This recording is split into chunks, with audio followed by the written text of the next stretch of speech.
The meeting had not yet started, but every presence in the room felt heavier than before. Each species brought something with them. Something that was not physical yet felt like a weight in the air.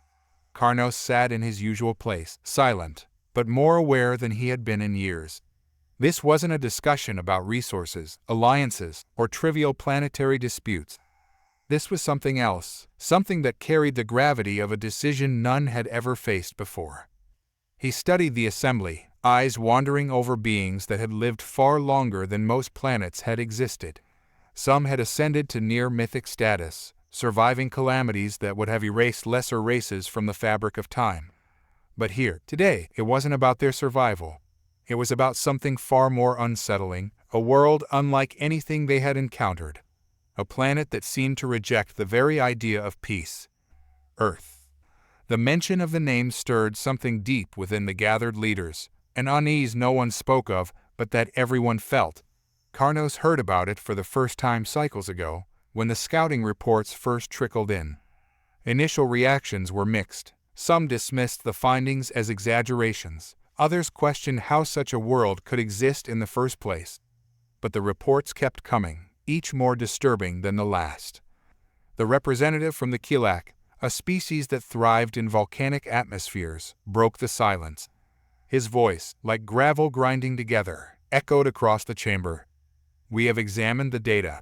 The conditions are unstable, temperature fluctuations, poisonous gases, natural disasters at rates we haven't seen in millennia. Life should not thrive there." Karnos leaned forward, listening, but not fully buying into the fear that had gripped the room. The reports, while shocking, didn't tell the whole story. Every planet had its dangers, its predators. Earth couldn't be that different, could it? "The organisms are as much a threat as the environment," added another voice, this one belonging to the Drenher representative. A species of warriors, their respect for strength was undeniable. "We've studied their biology. They adapt to nearly any circumstance. Their resilience is unparalleled. No other species could evolve in such conditions. The fact they not only survive but dominate. It defies our understanding." Karnos blinked, feeling the weight of the words. Resilience, strength. He'd seen many worlds that boasted such traits, but this felt different. These weren't just words anymore, they were warnings. "Adaptation is a hallmark of life," he finally said, breaking his silence. His voice was calm, but it carried. The others turned to him, some with disdain, others with curiosity. "I've reviewed the same reports. What I see is not a death sentence, but evidence of a species that embraces life despite the odds." The tension in the room shifted slightly. He wasn't denying the dangers, only questioning the assumption that Earth should be feared. Life had always thrived in unlikely places. He had seen it firsthand on worlds that defied logic, species rising from the ashes of extinction-level events. One of the senior members, an entity of pure energy whose form shifted constantly, addressed him directly. "Do you question the severity of the reports? Or are you suggesting we proceed without caution?" "I question the conclusions," Karnos replied. "We've classified deathworlds before. Planets with harsh conditions, aggressive species, environments where survival is a daily battle. But this..." He gestured toward the central holoscreen, where images of Earth's natural disasters, warring tribes, and deadly wildlife played on loop. "This is being framed as something more. Are we truly discussing a planet? Or the fear of what it represents?" The room fell silent again. His words lingered, casting doubt on the certainty that had filled the earlier discussions. Karnos knew he was treading carefully. This wasn't about protecting Earth, it was about understanding it. Understanding why a world, so far removed from the galactic order, had captured the Council's attention in such a way. The lead scientist, a pale-skinned entity from a cold, inhospitable moon, chimed in. "The fear is warranted, Karnos. Earth's development is unlike anything we've observed. Their capacity for destruction, both of their world and each other, is unmatched. They are not just survivors, they are conquerors. Their history is stained with violence." Karnos shook his head slightly. "Violence is not unique to them. Every species in this chamber has experienced war, strife. It's part of growth. But at this level, asked another, the voice nearly trembling. Their history is war, thousands of years of conflict. Even when peace seems possible, they find new ways to destroy each other. It's not just their strength, it's their relentless pursuit of power. Their weapons are beyond primitive savagery. They wield destruction on a planetary scale. Karnos absorbed the words. This was different. The discussion wasn't just about Earth's physical dangers, but about the mentality of its inhabitants. A species that had reached such levels of technological and societal evolution, yet still fought, still killed. The vote loomed.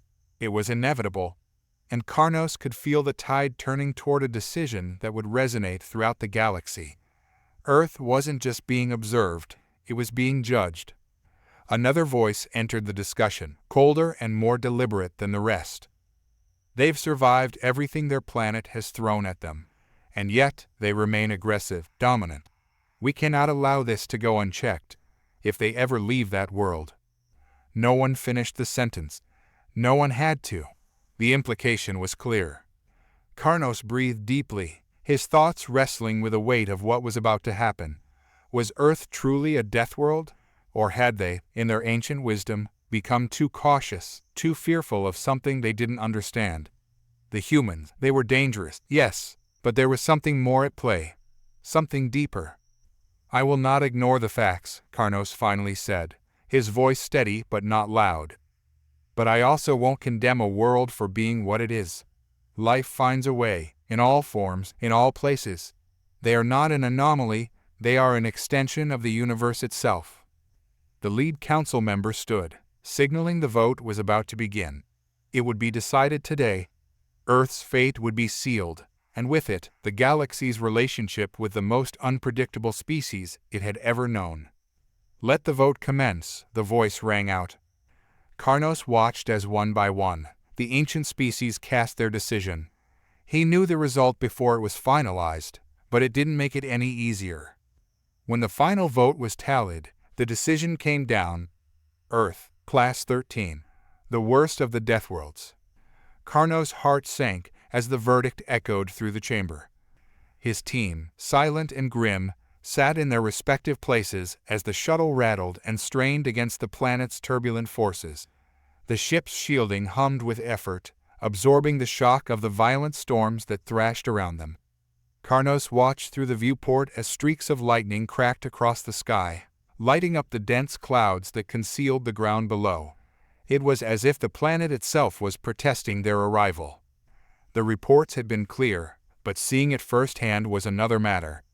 Earth's storms weren't merely atmospheric disturbances, they were forces of pure destruction. The winds howled in a manner that could tear through steel. The temperature shifted rapidly, swinging from freezing cold to blistering heat in minutes. It was no wonder the Galactic Council had deemed this planet dangerous. The environment alone was enough to make most species reconsider setting foot here. As the shuttle broke through the thick cloud layer, the full scale of Earth's violence became clear. Below them, tectonic plates shifted with terrifying regularity. Entire landscapes were moving, mountains rising and falling as though they were alive, great chasms opening in the earth to swallow anything unlucky enough to be caught nearby. Rivers of molten rock cut through the land, glowing bright against the charred and broken terrain. Even the seas, vast and dark, churned with a malevolence that seemed ready to devour whatever dared to approach. Karnos' grip tightened on his seat. His team remained quiet, but he knew they were seeing the same thing. They were soldiers and diplomats from worlds that had known their own dangers, planets with harsh climates, aggressive species, and hostile terrains. But nothing like this. Earth didn't just appear dangerous, it was dangerous. Every inch of it screamed that life here was an endless battle. Status? Karnos finally asked, his voice breaking the silence. Atmospheric conditions unstable, but manageable, answered one of the crew members, his tone calm but tense. We're holding course, but these storms are getting worse. Karnos glanced at the readouts. The temperature was fluctuating again. We need to land soon. They were heading toward one of the less volatile regions, though by Earth's standards, even less volatile was deadly. As they approached the surface, Karnos took in the sight of the land. It was desolate, charred rock and barren soil stretched as far as he could see. Any vegetation was sparse, clinging to life in the face of constant devastation. The wind whipped up dust storms that seemed to eat away at the ground itself. But then, something unexpected caught his eye. In the distance, barely visible through the haze of destruction, were signs of human civilization. Structures, primitive by galactic standards, rose out of the ground, defying the chaos around them. Small pockets of life amidst the wreckage. Cities, or perhaps remnants of them. "How are they even alive down there?" one of his team muttered, disbelief creeping into his voice. It was a question they had all been asking since the beginning. How could any species, let alone one as fragile as humans, survive in such a place? Karnos didn't answer. Instead, he let his mind drift to the questions he had been pondering since the vote. How did the humans do it? How had they not only survived but seemingly thrived in a world that should have destroyed them long ago? He reflected on the history of his own species. They too had endured a harsh planet, though it paled in comparison to Earth. They had faced extinction, war, and environmental collapse. But there had been time to evolve, to adapt, and eventually to move beyond their homeworld to find safer places in the galaxy. Earth, though, hadn't given its inhabitants that luxury. It was as if this planet refused to relent, forcing its life forms to either grow stronger or die. There was a part of him that had begun to admire it. The ruthless beauty of a planet that demanded so much from its inhabitants, yet still allowed them to exist. It was a test, a challenge that only the strongest could meet. And the humans, they had passed. The shuttle's engines shifted as the landing sequence began. The ship groaned under the pressure, the ground beneath them trembling as if in protest. Karnos' heart beat faster as they neared the surface. He braced himself for the landing, knowing full well that this was where the real danger began. The shuttle touched down with a jolt, the ground shaking as if trying to dislodge them immediately. Karnos stood, motioning for his team to prepare themselves. Outside, the wind was howling, and the sound of distant thunder rumbled across the barren landscape. "Suit up," Karnos ordered, though they had already begun. The team moved with practiced efficiency, donning protective gear designed to withstand the extremes of hostile environments. It wasn't just the weather they had to worry about. Earth's fauna was just as deadly. The reports of aggressive, highly adaptive predators were numerous. The door to the shuttle hissed open, and a blast of hot air rushed in, carrying with it the smell of burning earth. Karnos stepped out first, his boots sinking slightly into the cracked and uneven ground. The wind whipped at his suit, pulling him sideways as he fought to stay upright. His visor adjusted to the harsh light, scanning the horizon. In the distance, he could see the remnants of a city, broken buildings, half collapsed, but still standing against the odds. It was a testament to human persistence, their refusal to give up even in the face of overwhelming odds. "We move toward the structures," Karnos said, his voice steady but firm. "Stay close and alert. The planet isn't our only threat." As they made their way across the harsh terrain, Karnos couldn't help but notice the odd silence that hung in the air between the team members. It wasn't just the oppressive atmosphere of the planet, it was something deeper. Each of them was processing the reality of what they had entered. This wasn't just another world to be observed or studied. This was a battlefield, and every step forward felt like a challenge. They crossed a ridge, and the full scale of the human city came into view. It wasn't large by any means, and most of it lay in ruins. But there was life. Here, in the heart of the chaos, humans had carved out their existence. Karnos could see figures moving between the crumbled buildings, working with a determination that defied their surroundings. "How?" one of his team whispered. It was a question that seemed to hang in the air, unanswered. The humans didn't seem to notice their approach at first. Karnos had expected some kind of response, fear, hostility, something. But as they drew closer, it became clear that the humans were accustomed to visitors from beyond the stars. There was no panic, no wide-eyed awe. Instead, the humans regarded them with calm curiosity, as though their presence was nothing out of the ordinary. A small group approached. They were clothed in simple, functional garments, their faces weathered from the harsh conditions. One of them, an older man, stepped forward to speak. His voice was strong, unshaken by the planet's fury. "You've come to see the Deathworld," the man said, a wry smile playing at the corners of his mouth. Karnos regarded him for a moment, taking in the man's appearance. There was a hardness to him, but also something else, an intelligence, a strength that couldn't be taught or engineered. This was someone who had lived through more than Karnos could imagine. "We've come to understand it," Karnos replied, his voice measured. "To understand how you've survived." The man's smile widened, though it carried no warmth. "Survived? That's a strange word to use. We don't survive here, we live. This world, it's not our enemy, it's just life. You fight, you adapt, you keep moving. There's no mystery to it." Karnos frowned, his mind struggling to reconcile the calm words with the violent world around them. How could these humans speak so casually about a place that seemed so intent on killing them? "You've built a life here," Karnos said, "but at what cost?" The man shrugged. "The same cost as anywhere else. Blood, sweat, tears. The difference is that here, we don't get to rest. But that's all right. Rest is for the dead." Karnos glanced at his team. They were watching the exchange closely, though none of them spoke. This wasn't the reaction they had expected. They had come prepared to witness hardship, suffering, maybe even despair. But instead, they found something else: resilience, strength. The man's eyes narrowed slightly as he studied Karnos. "You came here to judge us, didn't you? To see if we're as dangerous as they say." Karnos met his gaze, unflinching. "We came to understand." The man nodded slowly, his expression softening.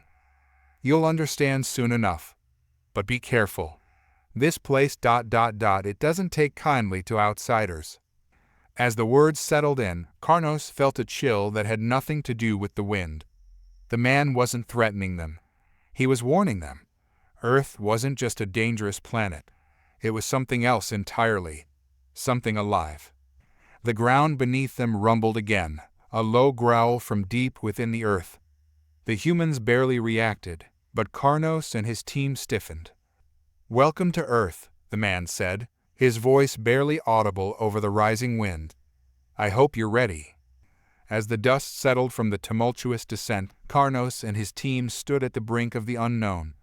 Their ship had landed on the outskirts of what could loosely be defined as a human settlement, though it resembled nothing like the structured, sanitized habitats they were familiar with.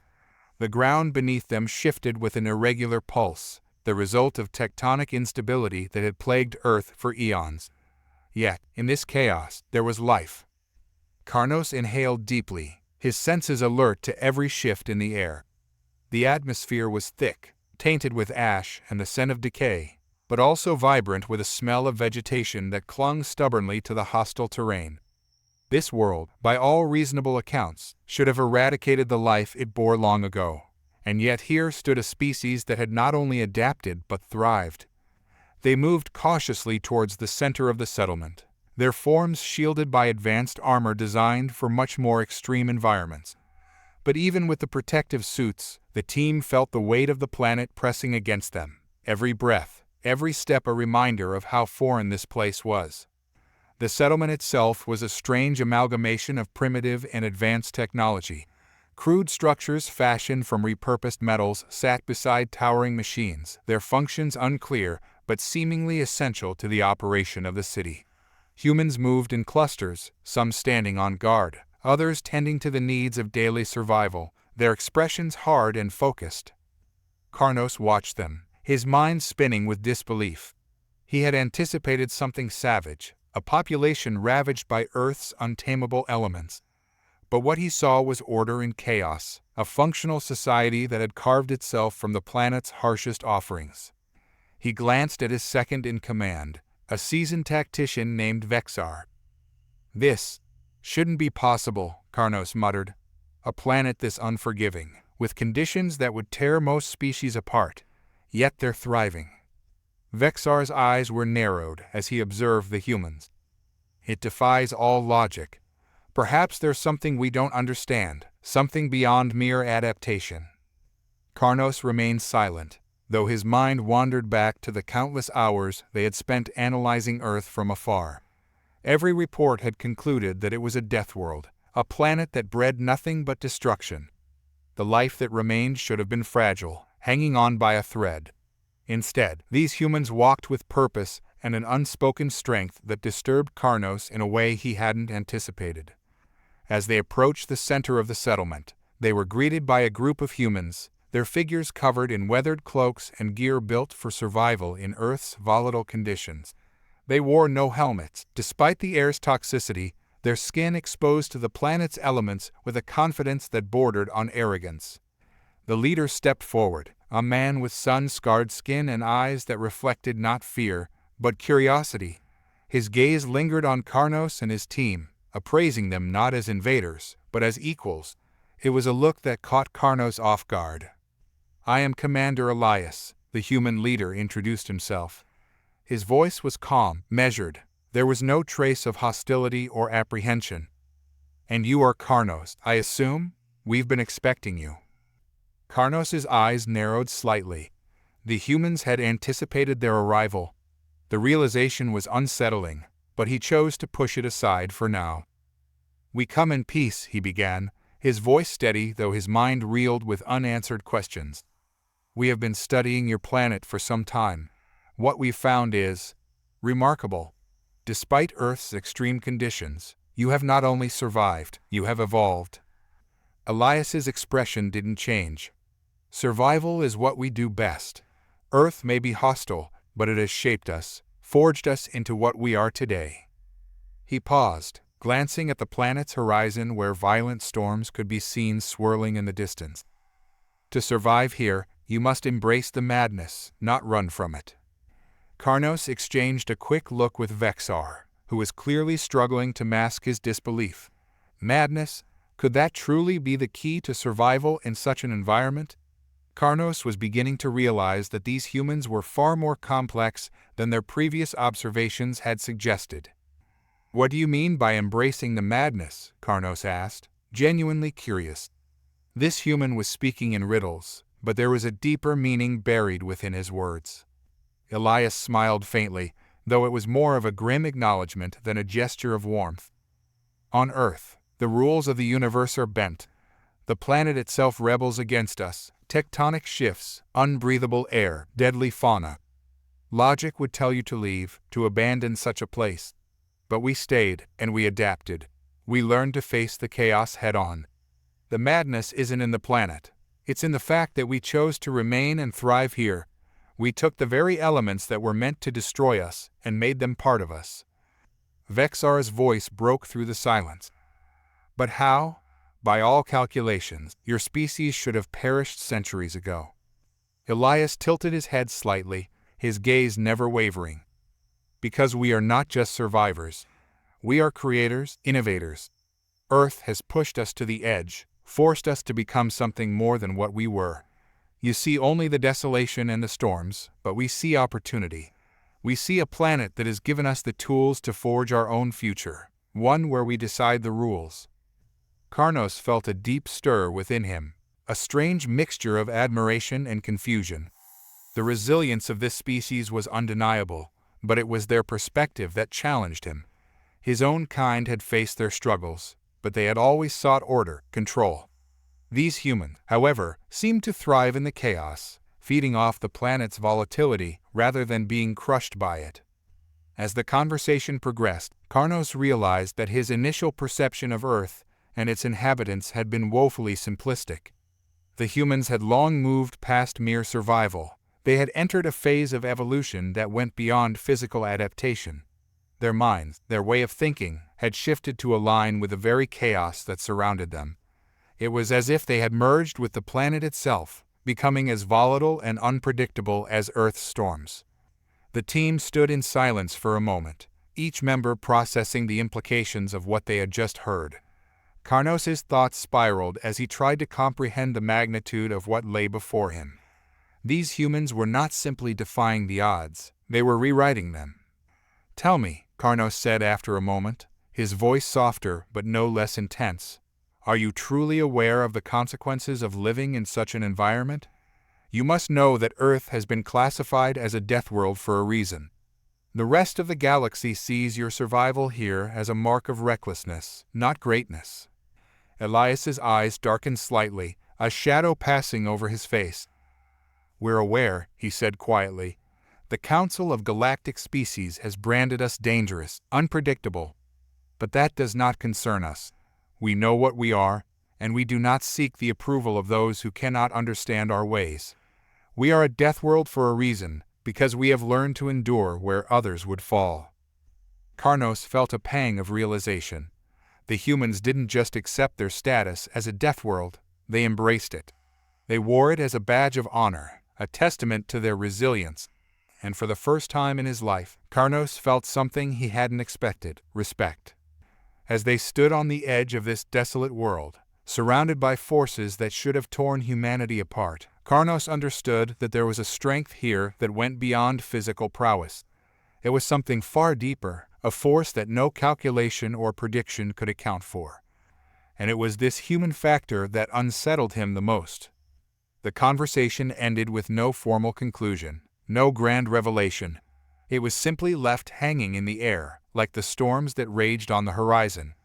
But the impact of that encounter was profound, and Karnos knew that his mission, his understanding of Earth, and perhaps even his own identity had shifted irrevocably. As they turned to leave, Elias's parting words echoed in Karnos's mind. "We are what Earth made us, and we have no intention of becoming anything less." The weight of those words lingered as Karnos and his team retreated back to their ship. They had come expecting to study a planet on the brink of collapse, but what they had found was something far more dangerous.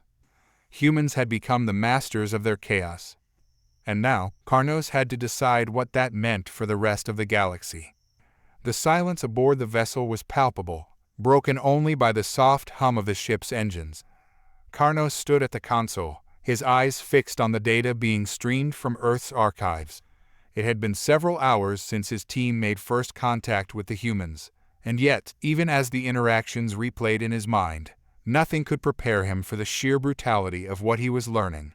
He had expected Earth to be a dangerous place, but what he hadn't expected was the violence that seemed ingrained in human history, violence they had directed at their planet and each other.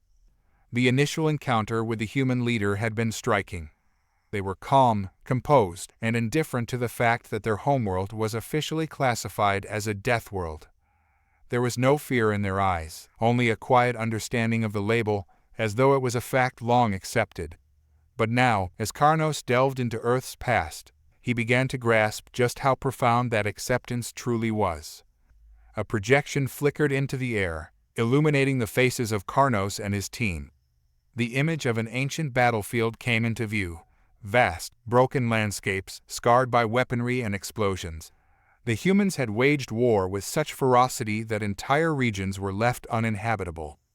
As the image zoomed out, a realization struck Karnos. This was not some alien conflict. These were humans fighting each other on their own soil, for reasons that now seemed incomprehensible. How could they do this to themselves? Karnos muttered under his breath. But the question lingered, unanswered. The projection shifted again, now showing oceans turned to wastelands, forests reduced to deserts, entire ecosystems wiped out in the blink of an eye. Earth had once been teeming with life, diverse and rich, and yet humans had managed to bring it all to the brink of collapse. "They nearly destroyed their own world," said one of Karnos' subordinates, Zarin, his voice filled with disbelief. Karnos nodded, but his focus remained on the data. The team was looking at the physical damage, environmental degradation, wars, climate disasters, but Karnos' mind was somewhere deeper. He saw something more than just destruction. He saw the reflection of a species that was not simply surviving their harsh environment, but actively altering it, and in doing so, altering themselves.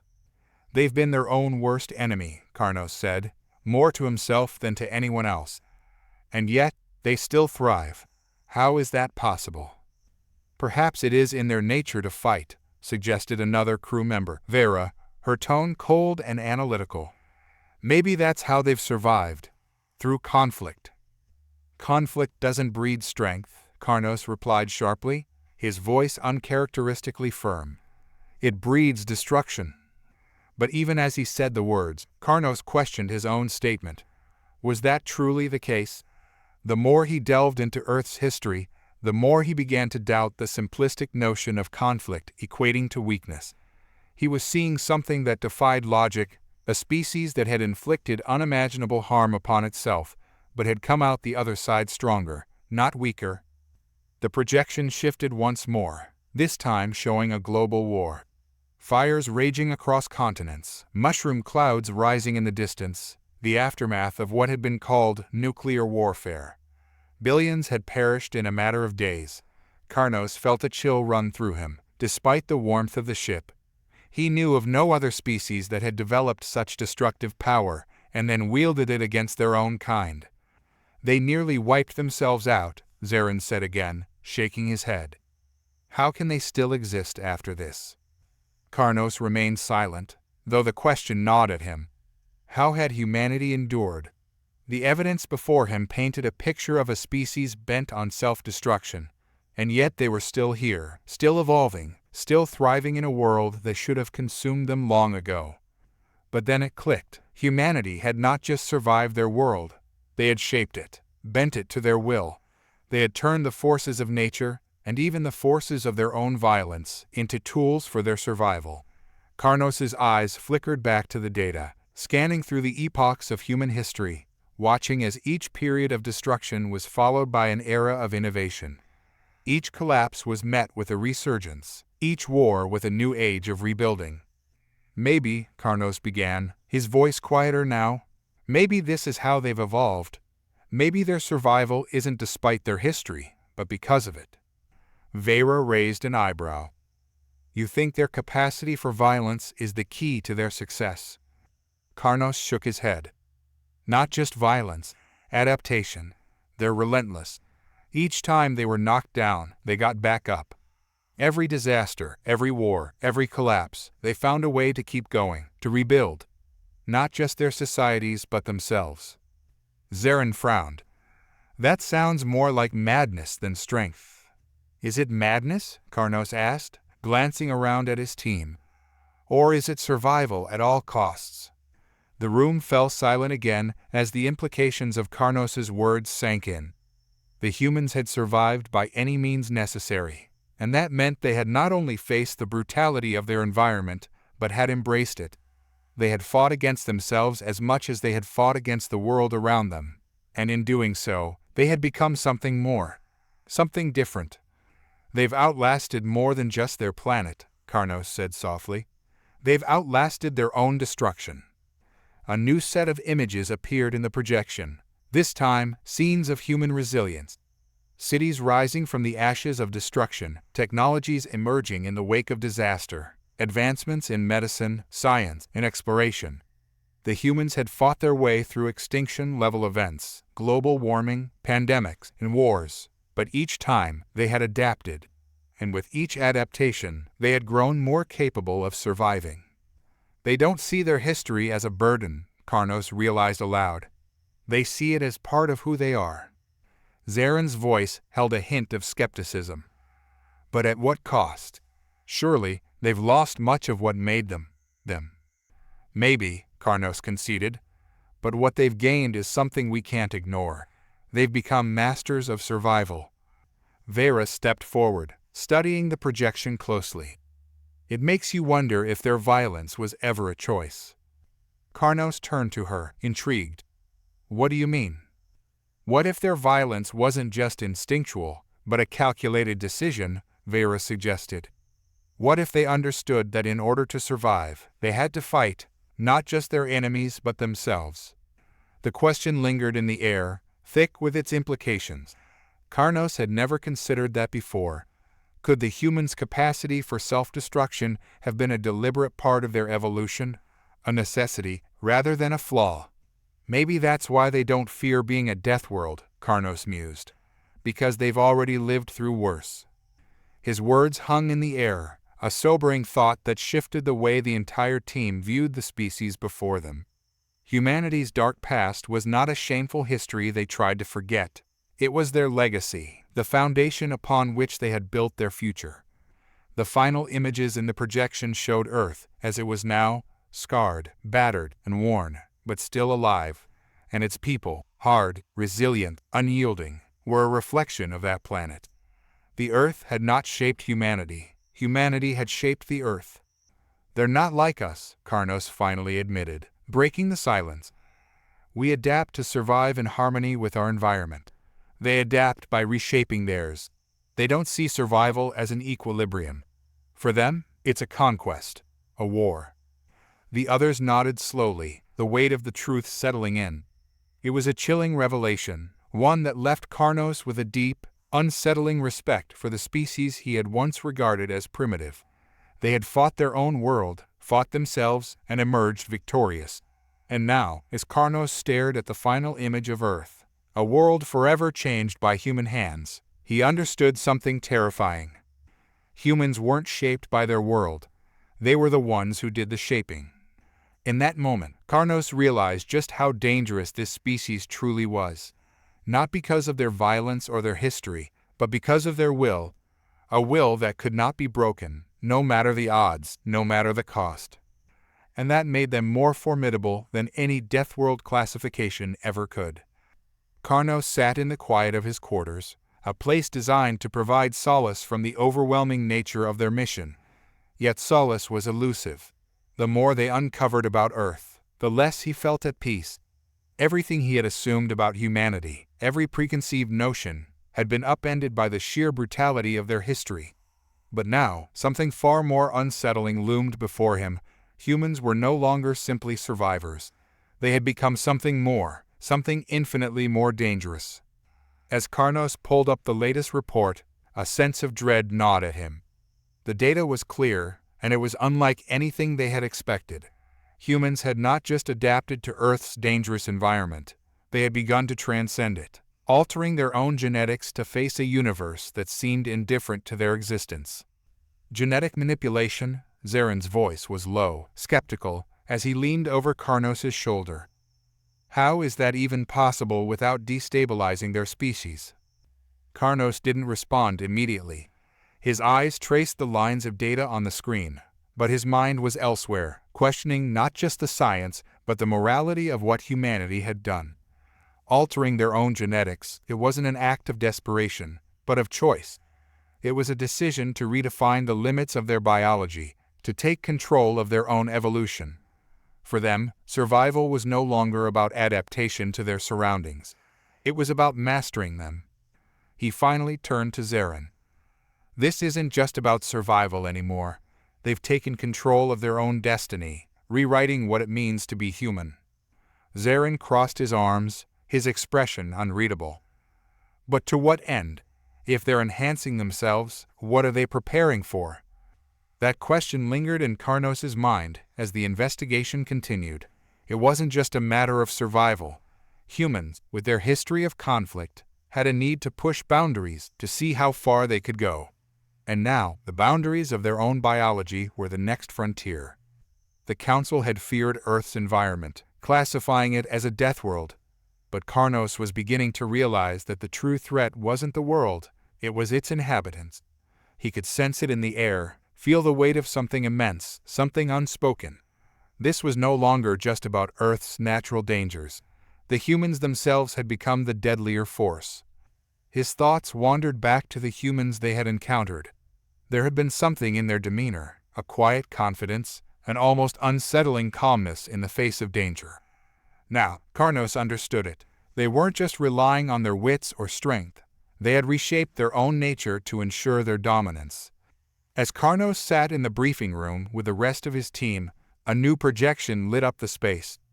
The image on the screen was unlike anything they had seen before. A human, genetically enhanced, standing at the peak of human potential.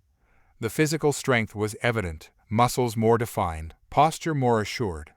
But it was the eyes that unsettled Karnos the most. There was an intelligence there, an intensity that spoke of a mind beyond the usual limits of cognition. "This is what they've become," Vera said quietly, breaking the silence. They've surpassed their own biology. Karnos found himself unable to look away from the image. The human's presence was powerful, but it wasn't just about physical strength. There was something more profound at work, something that hinted at a fundamental shift in how humanity viewed itself. They were no longer bound by the limitations of their own biology. They had taken the reins of their evolution and were pushing toward a future where those limits no longer applied. But with that power came questions, ones that Karnos wasn't sure he was ready to confront. "Is this what survival looks like now?" Karnos muttered, more to himself than to the team. "Is this what it takes to thrive in the universe, to transcend your own nature?" Vera glanced at him, her expression thoughtful. "Maybe survival isn't enough anymore. Maybe they're reaching for something more, something we don't fully understand." Zarin remained quiet, his gaze focused on the projection. He had always been the pragmatic one, the one who saw things in black and white, but even he seemed shaken by the implications of what they were witnessing. "It's not just about surviving, is it?" Zarin finally said. "They're evolving into something else." Karnos nodded. "But at what cost? Can you still call yourself human when you start altering the very core of who you are?" Vera crossed her arms, deep in thought. "Maybe that's the point. Maybe being human isn't a static thing. Maybe it's about evolving, changing to meet the challenges of existence. Or maybe it's about losing what makes you, you," Zarin countered.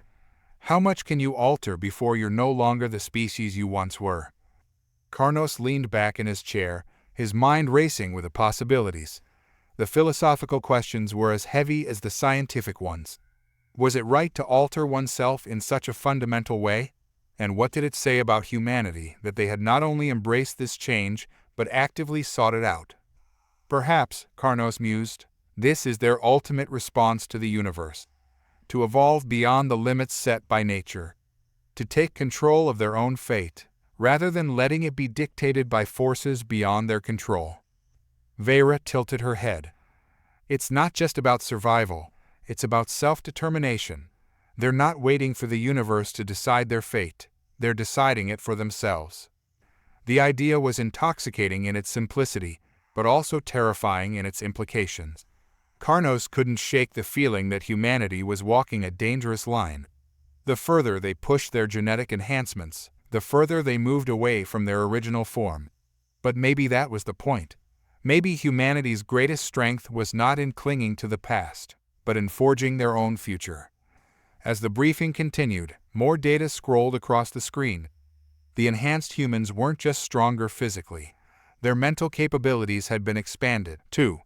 Faster cognition, heightened awareness, near-perfect memory retention.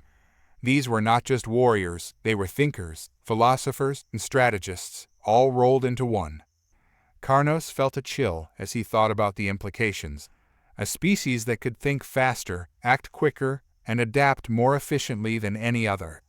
The Council had been concerned about the dangers of Earth's environment, but they hadn't realized that humanity had become something far more dangerous than their planet ever could be. And then, the final piece of data appeared, a report on a human experiment that had successfully pushed a subject's cognitive abilities beyond even what the enhancements should have allowed. It was an unsettling glimpse into a future where the limits of biology were no longer constraints. Humanity was evolving beyond their bodies, beyond their minds, into something that Karnos could barely comprehend. "They're not just surviving," Karnos said softly, almost to himself. "They're becoming more than what they were, more than what anyone could have predicted." Zarin looked over at him, his face a mix of awe and fear. "What does that mean for the rest of us?" Karnos didn't answer. The question weighed heavy on him, and the truth was, he didn't know. Humanity had always been unpredictable, but this was something else entirely. They weren't just surviving in a dangerous world, they were mastering it, and in doing so, they were mastering themselves. As the briefing came to a close, Karnos found himself deep in thought. The humans had made a choice to alter their own nature, to evolve beyond their limitations. But what did that mean for the future? Would they continue to push these boundaries, to explore the edges of what was possible? And if so, what would they become? And more importantly, What did it mean for the rest of the galaxy when a species could decide, at will, to evolve into something stronger, faster, and more intelligent than anything that had come before? The image of the enhanced human remained burned into Karnos' mind as he left the room. It wasn't just a figure of strength, it was a glimpse of a future that he wasn't sure the galaxy was ready for. As he walked the corridors of the ship, Karnos couldn't help but wonder, was this humanity's destiny? To evolve into something more powerful than nature itself? Or was it a step too far, a crossing of a line that could never be uncrossed? Karnos didn't have the answers, but he knew one thing for certain: whatever humanity had become, they were no longer just a species struggling for survival. They were something far more dangerous, and their evolution had only just begun. The air was thick with tension as Karnos was led deeper into the facility. The structure was far removed from the chaotic nature of Earth's wilderness, a clean, sterile contrast to the Deathworld classification that had shaped his perception of this place. Yet, something about the silence unsettled him. Each step felt measured, as though he was being ushered into a part of humanity that no outsider had ever been allowed to see. They stopped in front of a set of double doors. The heavy metal groaned as they slid open, revealing a chamber bathed in low, cool light. Inside, 5 figures stood motionless, their silhouettes barely discernible in the dim room. Karnos could feel their presence before he could fully see them, the quiet hum of power, the stillness of control that hovered just beneath the surface. The doors closed behind him with a soft thud, and the figures stepped forward into the light. These were not the humans he had encountered before. There was no hesitation in their movements, no sense of vulnerability that marked the others. Their bodies were sculpted with precision, each muscle a testament to the genetic engineering that had reshaped them. But it wasn't the physical enhancements that caught Karnos' attention, it was their eyes. He found himself locked in the gaze of the one who led the group. Her name, Helena, had been mentioned briefly in the reports, but nothing had prepared him for the weight of her presence. Her posture was flawless, the kind of rigid control that could only come from years of discipline. Yet, beneath the surface, something flickered in her expression, a cold, distant sorrow that betrayed the perfection of her outward form. Karnos examined her silently, absorbing every detail. Her skin, smooth yet slightly translucent, bore faint traces of scars long healed. Her movements were fluid, precise, calculated. But her eyes, those were different. They were a window into something far more complicated, a reminder that even perfection came with a price. "This is Helena," the human escort said softly, as though his voice might disrupt the stillness of the room. "One of our most accomplished soldiers." Helena didn't speak, her gaze fixed on Karnos, studying him with the same intensity he offered in return. It wasn't defiance in her eyes, more of a quiet resignation, as if she understood the judgment he was forming, but felt no need to contest it. Karnos could feel the weight of the moment. This wasn't just an introduction to a soldier, it was an invitation to witness the full extent of humanity's transformation. What stood before him wasn't merely a product of genetic enhancement. It was the culmination of humanity's desperate drive to survive, no matter the cost. Without a word, Helena stepped forward, her footsteps barely audible. She stopped just short of Karnos, her eyes piercing into his own. The air between them felt charged, heavy with unspoken questions. Karnos wanted to ask her what it felt like, what it truly meant to carry the weight of these modifications, but the words caught in his throat. Instead, she spoke first, her voice low and steady. "You're here to judge us, aren't you? To decide if we've gone too far." Karnos flinched inwardly. He hadn't expected such directness. "I'm here to understand," he replied carefully, "to see for myself what humanity has become." Helena's lips twitched, almost forming a smile, but there was no warmth in it. "We've become survivors, Karnos. That's all we've ever been." She glanced at her comrades, who remained silent, standing like statues behind her. "But survival comes at a cost." Her eyes darkened slightly, as if recalling something distant, something painful. "What you see here," she gestured to herself, "is the result of our refusal to let this world break us. We've had to evolve, not just physically, but in every way imaginable. And in the process, we've lost things. Karnos tilted his head, intrigued by the vulnerability in her words. What have you lost? Helena's gaze shifted, and for a moment, Karnos saw the depth of her struggle, the quiet war being fought behind her eyes. We've lost our past, our connection to what we were before. She paused, her voice hardening. The enhancements make us stronger, faster, smarter, but they take something in return. We no longer feel the way we once did. Emotions, memories, they've become distant. Karnos studied her carefully, sensing the internal conflict she was only beginning to reveal. He could see it now, the tension in her shoulders, the tightness in her jaw.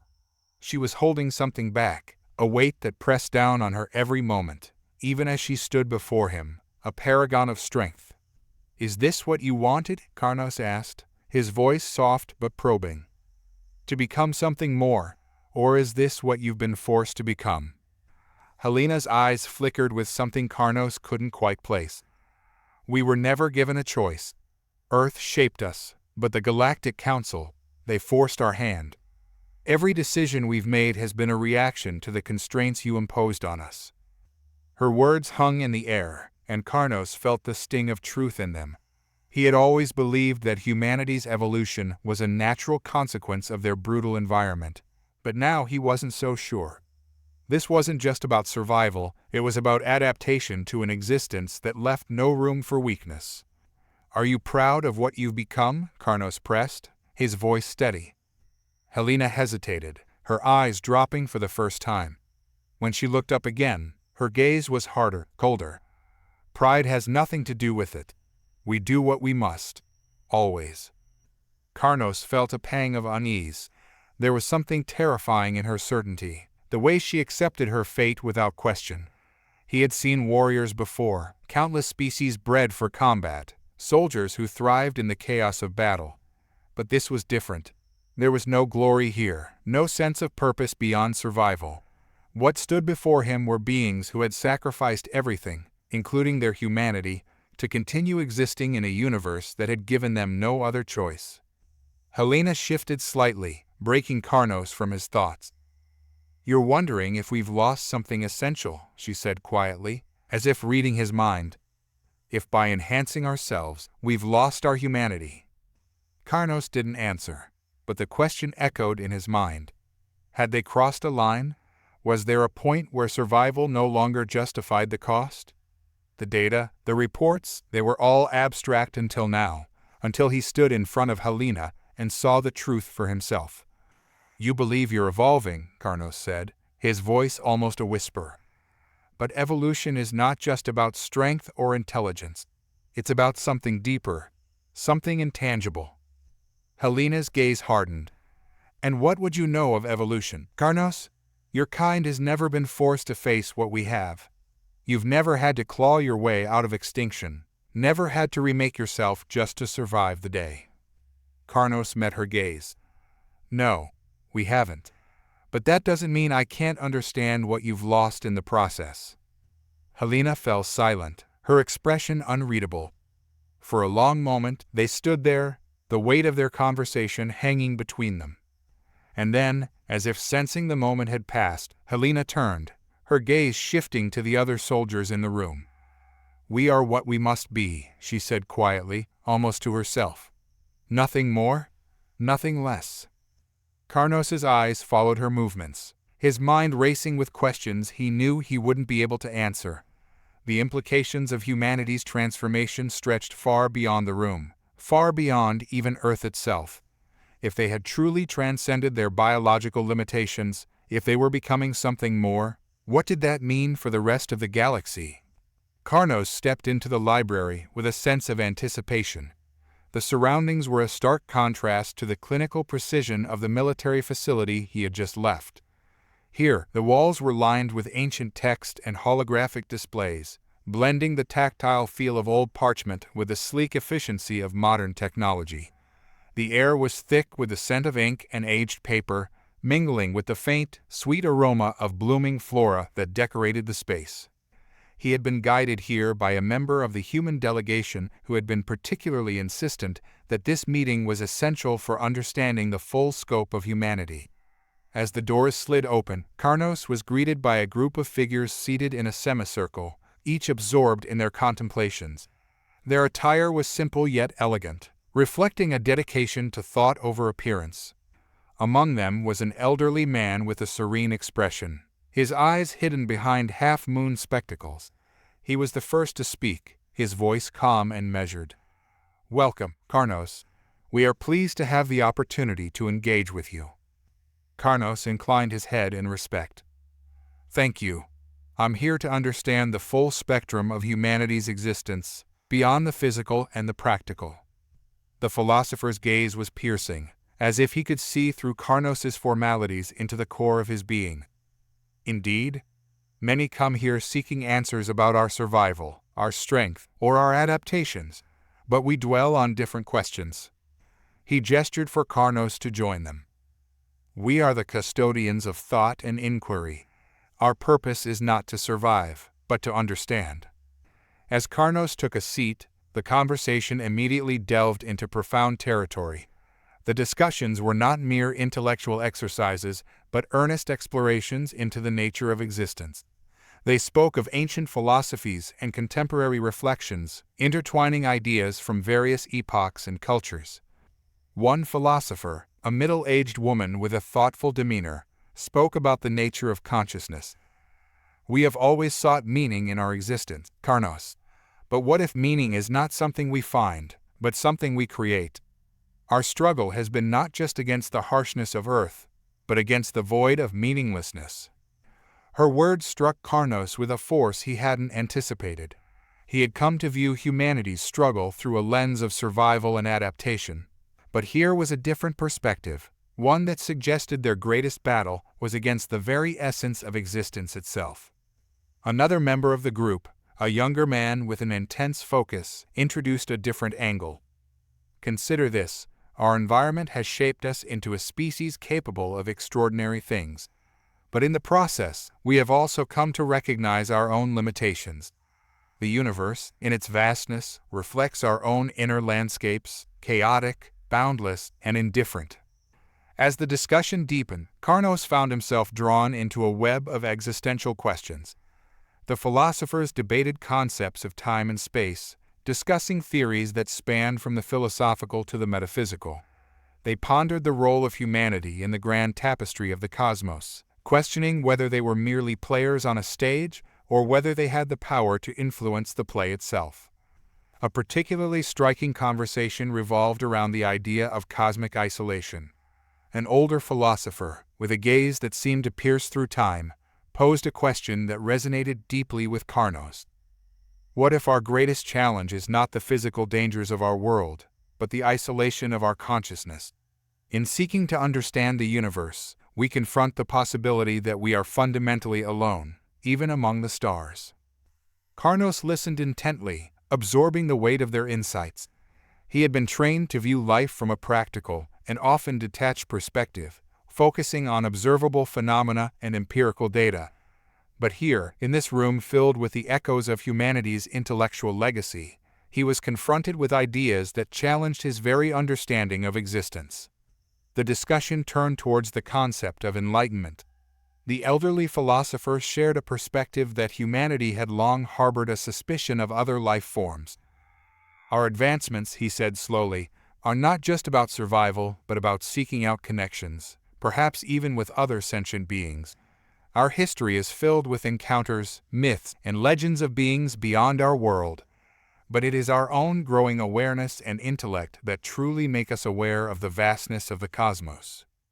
Karnos felt a shiver run down his spine. The implications of their words were profound. If humanity's greatest strength was not merely their ability to adapt, but their capacity to think and reflect, then their role in the galaxy could be far more complex than he had previously imagined. As the discussion neared its end, one of the philosophers, a woman with a serene expression, shared a final thought.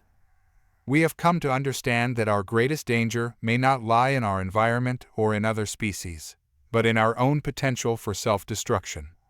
our awareness, our intellect, and our capacity for existential reflection may be our most formidable attributes and our greatest risks. The conversation left Karnos with much to contemplate.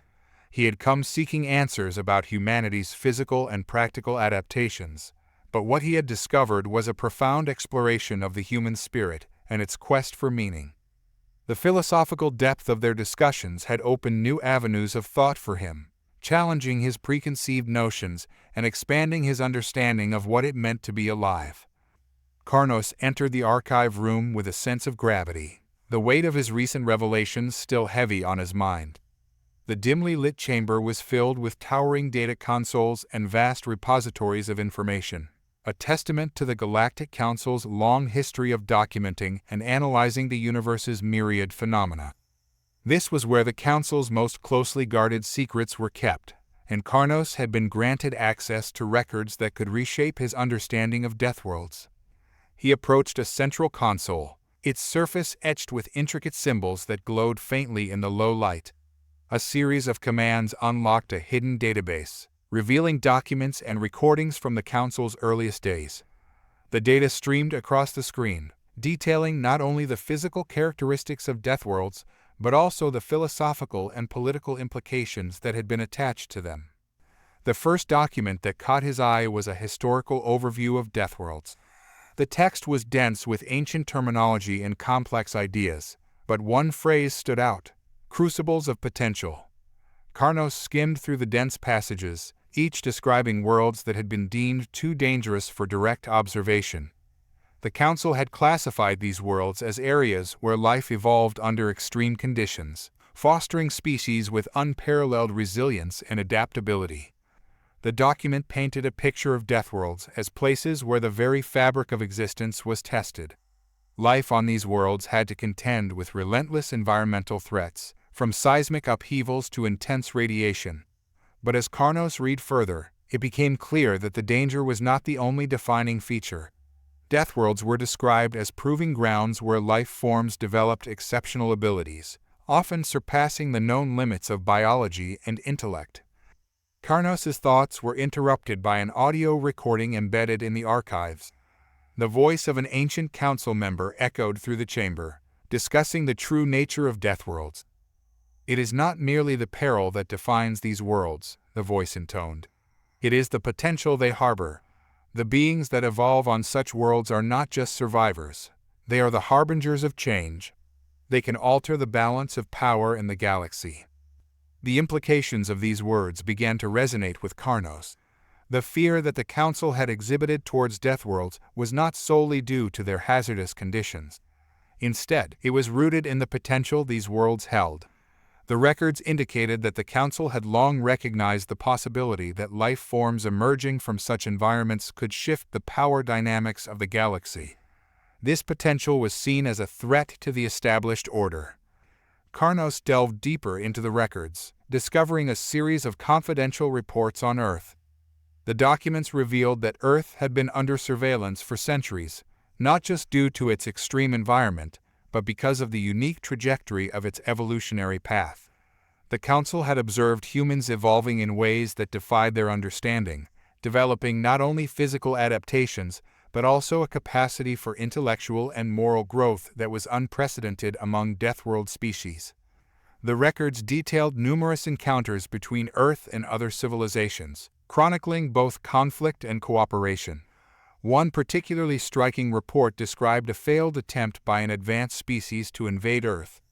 The attackers, equipped with technology far surpassing human capabilities, had been repelled not by sheer force, but by human ingenuity and resilience. This incident had reinforced the Council's belief that Earth's inhabitants were not only surviving but thriving in ways that made them formidable. Karnos's internal conflict grew as he pondered the implications. The Council's fear seemed to be a reflection of their own insecurities. By labeling Earth a Deathworld, they had essentially acknowledged that the potential of its inhabitants was something they could not fully comprehend or control. This classification served as both a defense mechanism and a way to maintain the status quo among the galactic powers. He continued to explore the archives, uncovering philosophical treatises and debates that had taken place among council members. These documents revealed a deep-seated anxiety about the nature of power and the unknown. The fear of Deathworlds was not merely a fear of danger, but a fear of the unknown potential that these worlds represented. The Council's cautious approach was rooted in a desire to preserve their own dominance and avoid confronting the possibility of a species rising to challenge their authority. Karnos was struck by a particular passage that spoke directly to his own growing sense of unease. In our pursuit of stability and control, we may have neglected the essence of progress, it read. The evolution of species on Deathworlds challenges our notions of hierarchy and power. To truly understand the nature of these worlds, we must confront our own fears and prejudices. As he absorbed these insights, Karnos's perspective began to shift. The classification of Earth as a Deathworld was not just a label, but a reflection of deeper existential fears within the Council. The very concept of a Deathworld was a construct designed to manage the uncertainty and potential that such worlds represented. In confronting Earth, Karnos was not just facing a physical environment, but grappling with the philosophical and political ramifications of a species that defied the Council's understanding. Karnos stepped out of the archive room, the weight of the information he had uncovered still pressing heavily on his mind.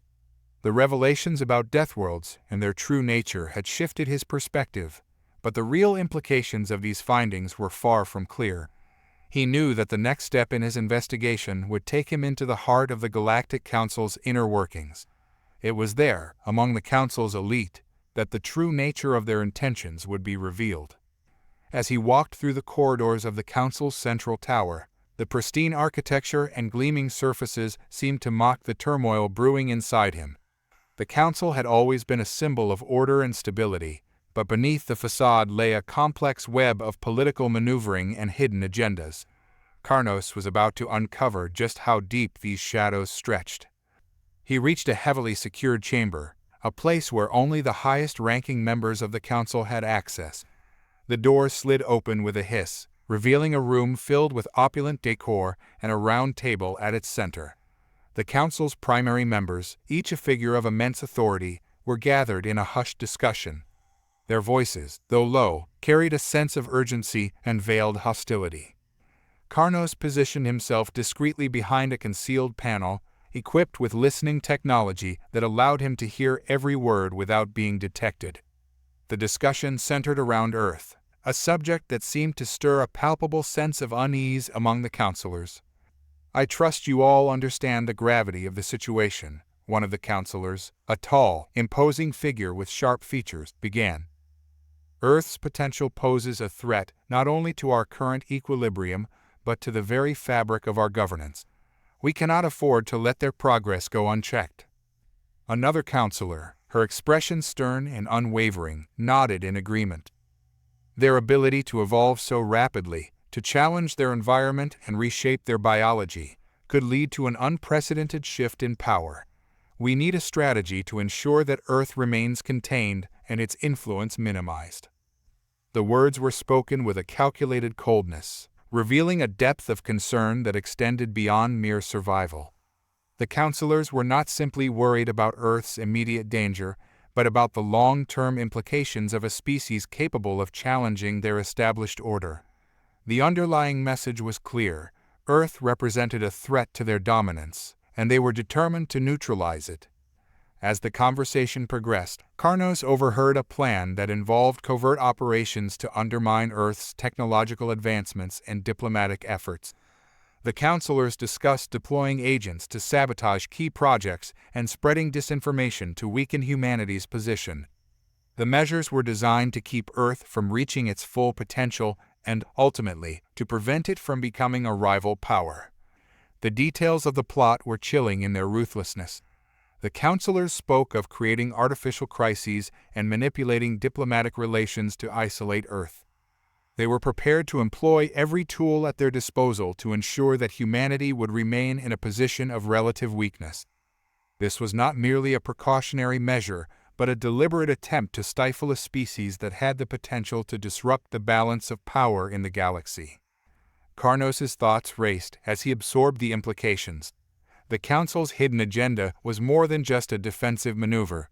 It was a strategic effort to preserve their own hegemony at the expense of an entire species. The political calculations and manipulations were driven by fear and a desire to maintain control. It was a sobering reminder of the lengths to which those in power would go to protect their position. As the meeting drew to a close, Karnos felt a growing conflict within himself. His admiration for humanity's resilience and progress had only deepened with each revelation. He had seen firsthand the strength and ingenuity that had allowed Earth's inhabitants to thrive despite overwhelming odds. The Council's plans to contain and limit this progress struck him as not only morally dubious, but fundamentally unjust. In the quiet moments after the councilors had left, Karnos was left alone in the chamber, grappling with a profound dilemma. He had always been a loyal servant of the Council, committed to upholding its principles and executing its directives. But now, he was faced with a choice that would test the very core of his values. Should he expose the Council's plans and risk his own position, knowing that doing so could potentially lead to conflict or even retribution? Or should he allow the Council's machinations to proceed, believing that maintaining the current order might serve a greater good, even if it meant sacrificing the potential of a species that had shown remarkable promise? Karnos' internal struggle was intense. He could see the arguments on both sides, each presenting a different view of morality and justice. The Council's fear of Earth's potential was rooted in a desire to protect the established order, but this fear also revealed their own insecurities and limitations. The question was whether he could reconcile his loyalty to the Council with his newfound understanding of Earth's significance. As he walked away from the chamber, Karnos was acutely aware of the weight of the decision before him. The future of humanity and the balance of power in the galaxy hung in the balance. His next actions would not only determine his own fate, but also shape the course of events in ways he could scarcely imagine. The silence of the corridor seemed to press in on him, a reminder of the solitude and responsibility that came with his position.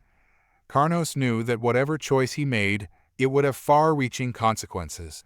The path ahead was fraught with uncertainty, but he was resolved to face it with the same courage and introspection that had guided him through his journey thus far. The sky above the sprawling cityscape of New Alexandria was an eerie canvas of swirling clouds, streaked with the occasional flash of lightning that cut through the oppressive darkness. Helena stood atop one of the city's highest towers, her silhouette framed against the tumultuous backdrop. The roar of distant thunder and the sharp crackle of electricity in the air seemed almost to echo the storm within her own heart. Helena's enhanced senses allowed her to survey the city with an unparalleled clarity. The modifications she had undergone granted her immense physical strength and mental acuity, but they came at a cost she could no longer ignore. Each step she took on the rooftop reverberated through her, a reminder of the burden she carried, a burden that was both a source of immense power and profound internal conflict. She had always been a formidable soldier, her enhancements making her one of Earth's most elite warriors. Yet, it was not the physical battles that tormented her now, but the emotional ones. Her role had been to protect humanity, to ensure its survival against threats, both external and internal. However, the closer she came to understanding the true cost of her enhancements, the more she felt the weight of her own existence pressing down on her. Her fingers traced the edge of a data tablet she held tightly. The tablet contained sensitive information acquired through covert operations, revealing plans that would drastically affect both Earth and the Galactic Council. It was clear to her now that the Council's actions were driven by fear and a desire to suppress humanity's potential, not merely to contain a threat. This revelation had shifted Helena's perspective, challenging her loyalty to her role and the very essence of her identity. The meeting with Karnos earlier that day had been a turning point. He had shared his concerns about the Council's intentions and the implications for humanity's future. Helena had seen the sincerity in his eyes, a reflection of her own growing realization. The Council's plans to undermine Earth's progress were not just a strategic maneuver. They were a direct threat to everything she had fought to protect. Her thoughts were interrupted by the sound of approaching footsteps. She turned to see Karnos emerging from the stairwell, his expression a mix of determination and concern. He had been a valuable ally, someone who had challenged her views and forced her to confront uncomfortable truths. Despite the vast differences between their worlds, he had become a symbol of the complexity of their situation, a bridge between her duty and her growing sense of moral obligation. "Helena," Karnos said, his voice carrying a somber tone. "I've been looking for you. We need to discuss what's next. The Council's plans are already in motion, and we don't have much time." Helena nodded, her gaze shifting back to the city below. "I've seen the data. I understand the urgency, but there's more at stake here than just a strategic maneuver. The cost of our progress, of what we've become, is immense. We're losing something fundamental, something that goes beyond our physical abilities." Karnos stepped closer, his eyes searching hers for answers. "What are you saying?" Helena's voice wavered slightly as she continued. "I'm saying that the enhancements, the power we've gained, they've come at a price. We've lost our connection to our past, to who we were before the modifications. And now, faced with the Council's plans, I realize that the only way to ensure our future is to make a sacrifice that will resonate through every aspect of our existence." The words hung in the air, heavy with the weight of their implications. Karnos could see the resolve in Helena's eyes, a determination born of deep introspection and a profound sense of duty. He understood that she was grappling with a decision that went beyond personal sacrifice. It was a choice that would define the trajectory of humanity's future. Helena took a deep breath, her eyes closing momentarily as she gathered her thoughts. "I've come to the conclusion that our only hope lies in demonstrating to the Council that humanity is not a threat to be contained, but a force that deserves respect and understanding. To do that, we need to show them the true nature of our struggle, the sacrifices we've made, and the strength that comes from facing our own limitations." Karnos listened intently, his mind racing as he tried to comprehend the full scope of her plan. "And how do you intend to do that?" Helena's gaze was steady as she met his eyes. "I'll make sure the Council sees firsthand the cost of our progress. I'll reveal the depths of our sacrifice and the emotional toll it has taken on us. It's the only way to make them understand that our struggle is not just about survival, but about something deeper, our pursuit of meaning and our resilience in the face of adversity." Her voice grew resolute as she continued. "I'll leverage the information I've gathered to expose the Council's true intentions and force them to confront the consequences of their actions. It will be a dangerous move, but it's the only way to ensure that humanity's voice is heard and that our sacrifices are not in vain." Karnos nodded, his expression reflecting a mixture of admiration and concern. "I understand, but this will be dangerous. You're putting everything on the line." Helena offered a faint, determined smile. "Sometimes, the only way to truly affect change is to take a stand, even if it means risking everything. It's a sacrifice I'm willing to make for the greater good of my people." As the conversation drew to a close, Helena's resolve solidified. She knew that her decision was not without risks, but it was a necessary step to ensure that humanity's true nature and struggle were understood. The weight of her choice was palpable, a reminder of the deep emotional and existential conflict that had driven her to this point. The city lights below flickered as if responding to her inner turmoil, casting a soft, shifting glow across the horizon. Helena took one last look at the sprawling metropolis, a symbol of both the progress and the sacrifices that had defined her life. She could see the faces of those she had sworn to protect, the people whose lives were intertwined with her own. With a final, resolute glance at Karnos, Helena turned and began her descent from the tower.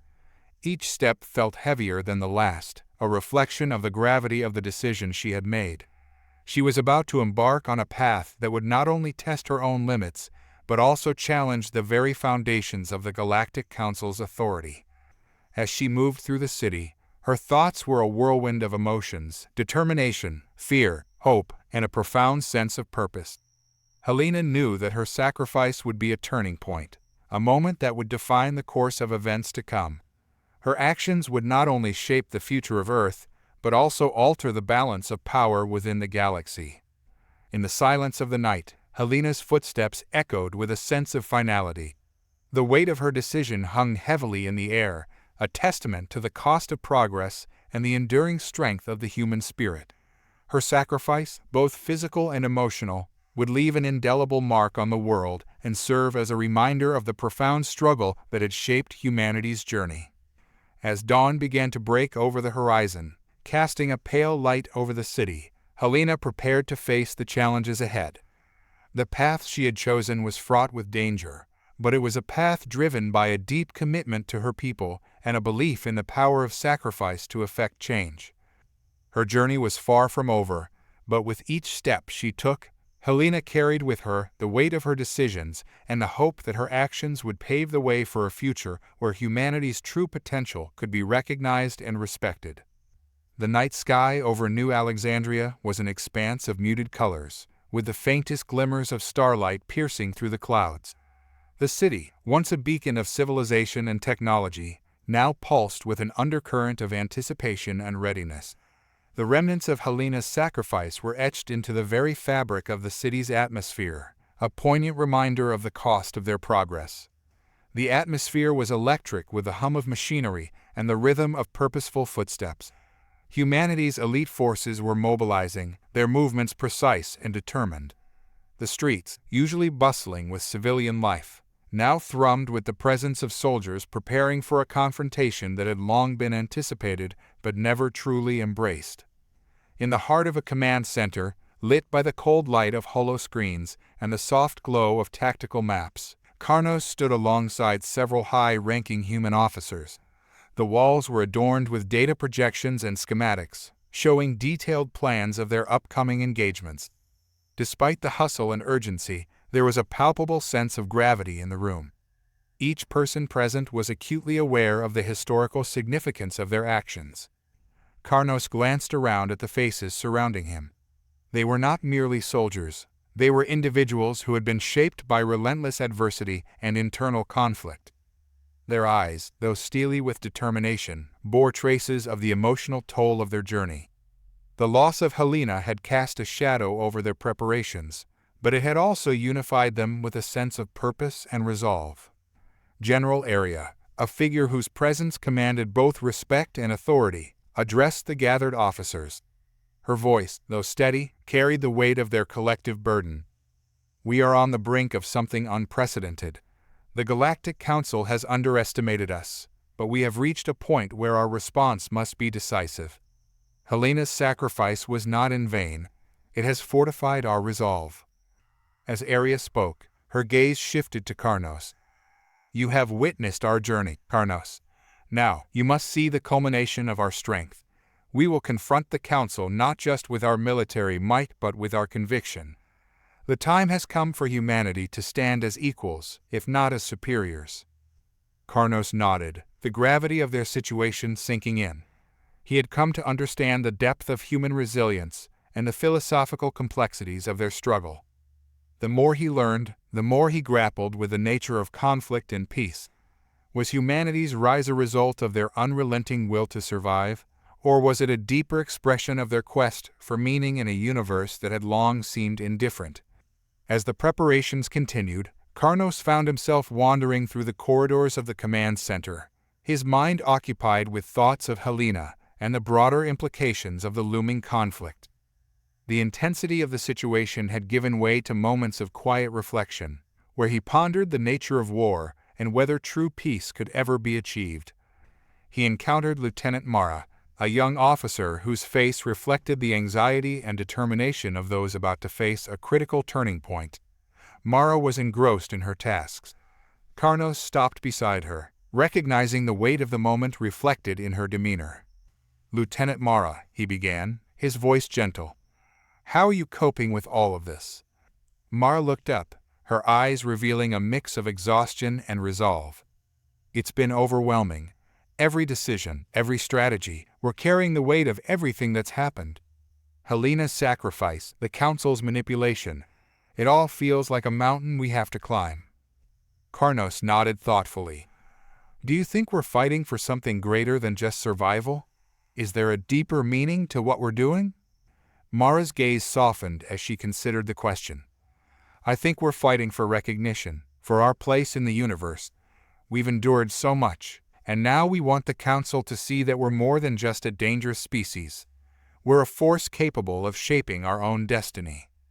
Karnos reflected on Mara's words as he continued his walk. The confrontation with the Galactic Council was imminent, and the path forward was fraught with uncertainty. The Council's fear of humanity's potential had led them to attempt to suppress it. But now, that very potential was being harnessed and unleashed. In the pre-dawn hours, the first signs of the confrontation began to materialize. Human forces, clad in their advanced combat gear, assembled in strategic positions. The air was thick with anticipation as the countdown to the engagement drew near. The precision and coordination of their movements spoke volumes about their readiness and the unity forged through hardship. The Galactic Council's forces, too, were mobilizing, though their demeanor betrayed a mixture of curiosity and apprehension.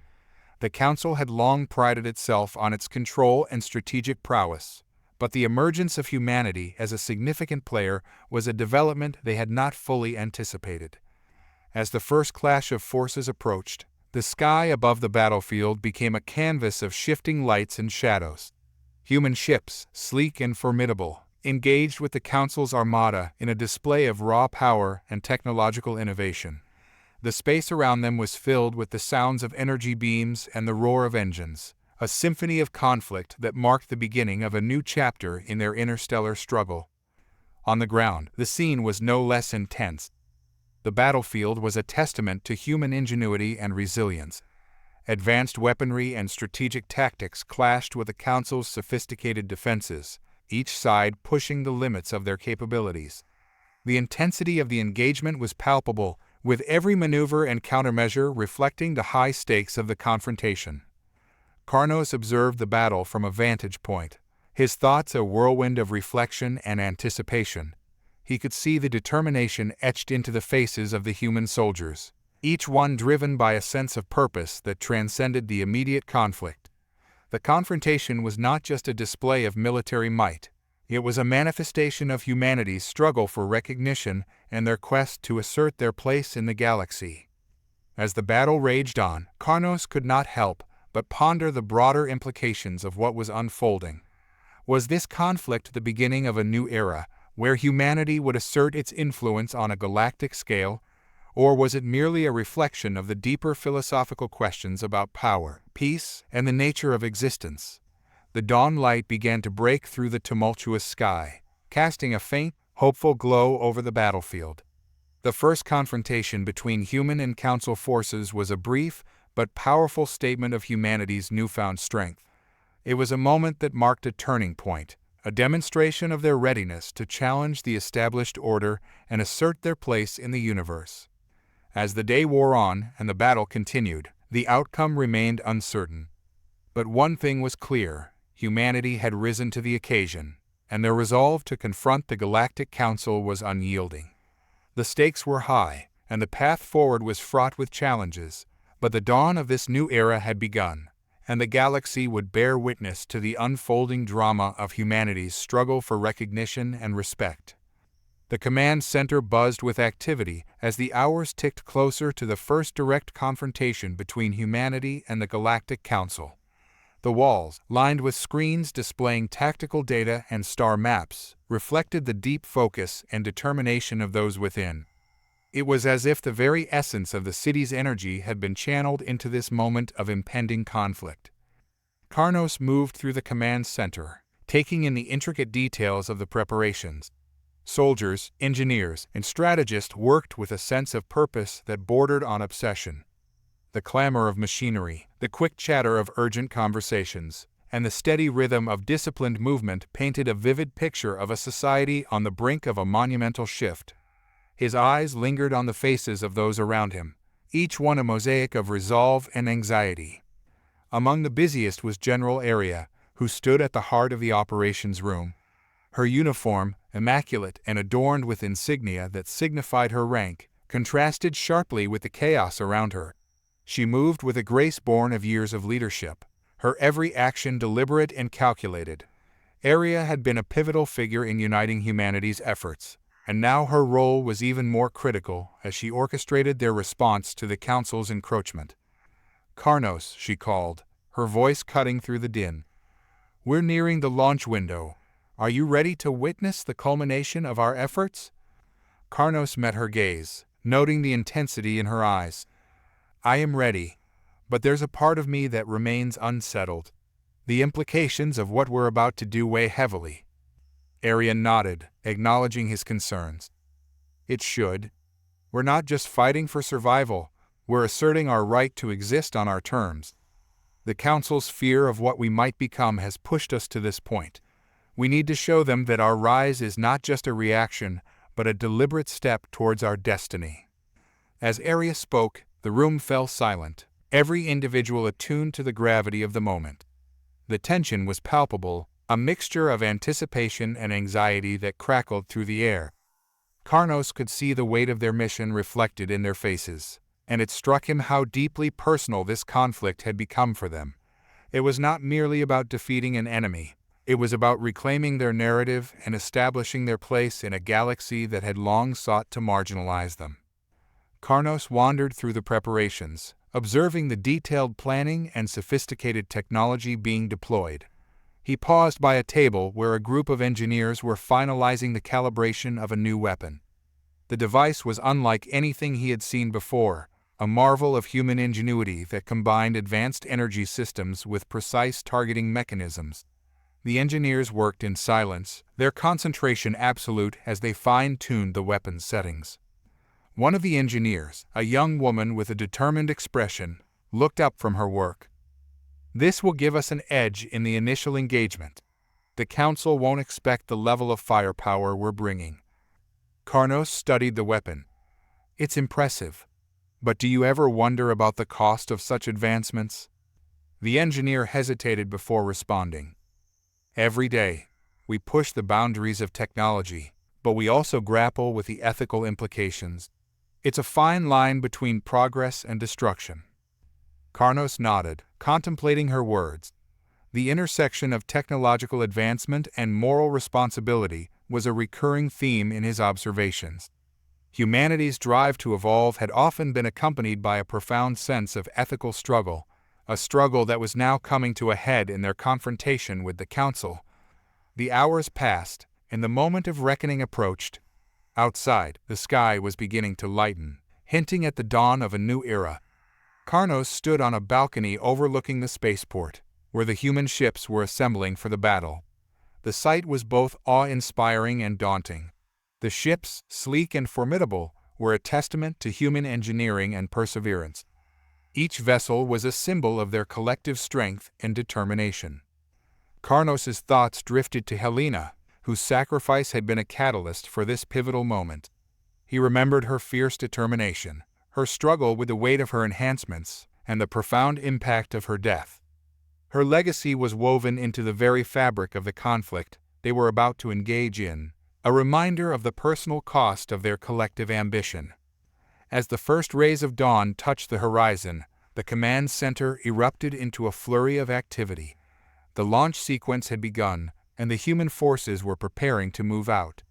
Karnos could feel the palpable energy of anticipation, a mix of excitement and apprehension that was mirrored in the faces of the soldiers and commanders. In the command room, Aria addressed the assembled troops and officers, her voice resonant with authority and conviction.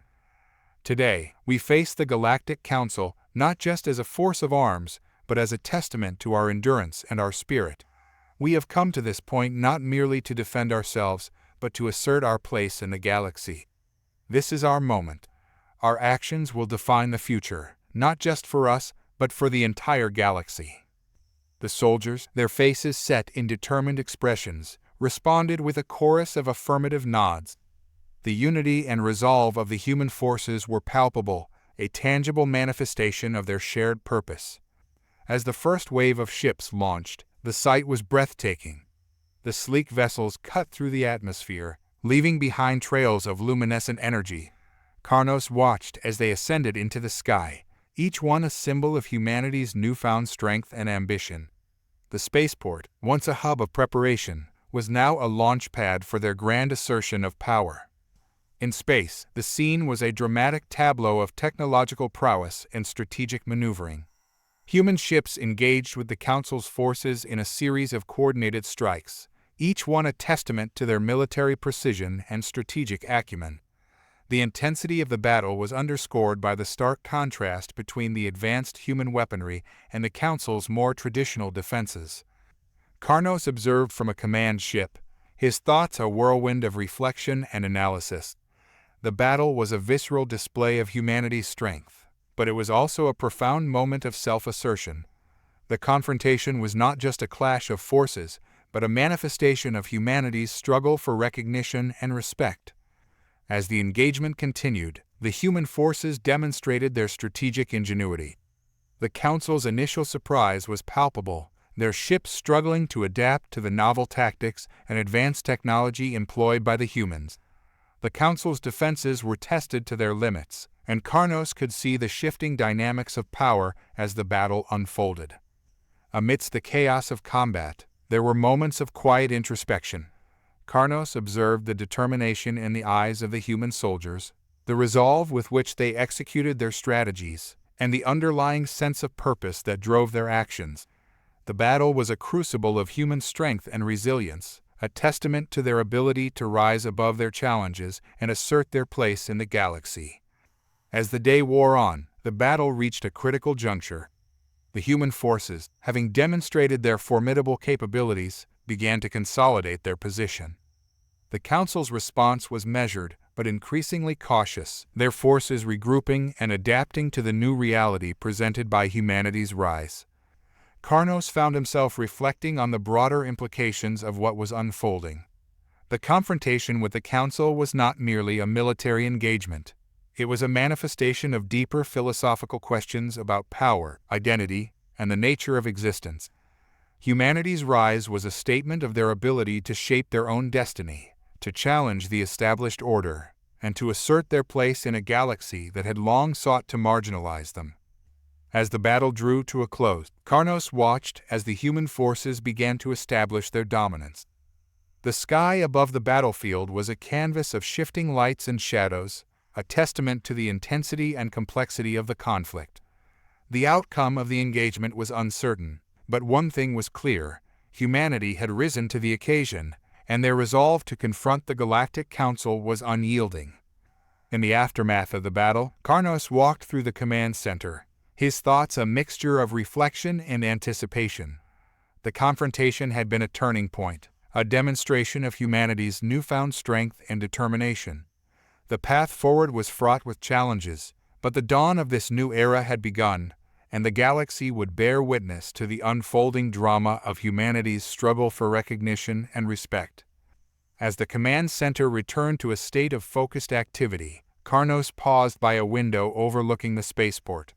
The first light of dawn was breaking through the clouds, casting a soft glow over the city.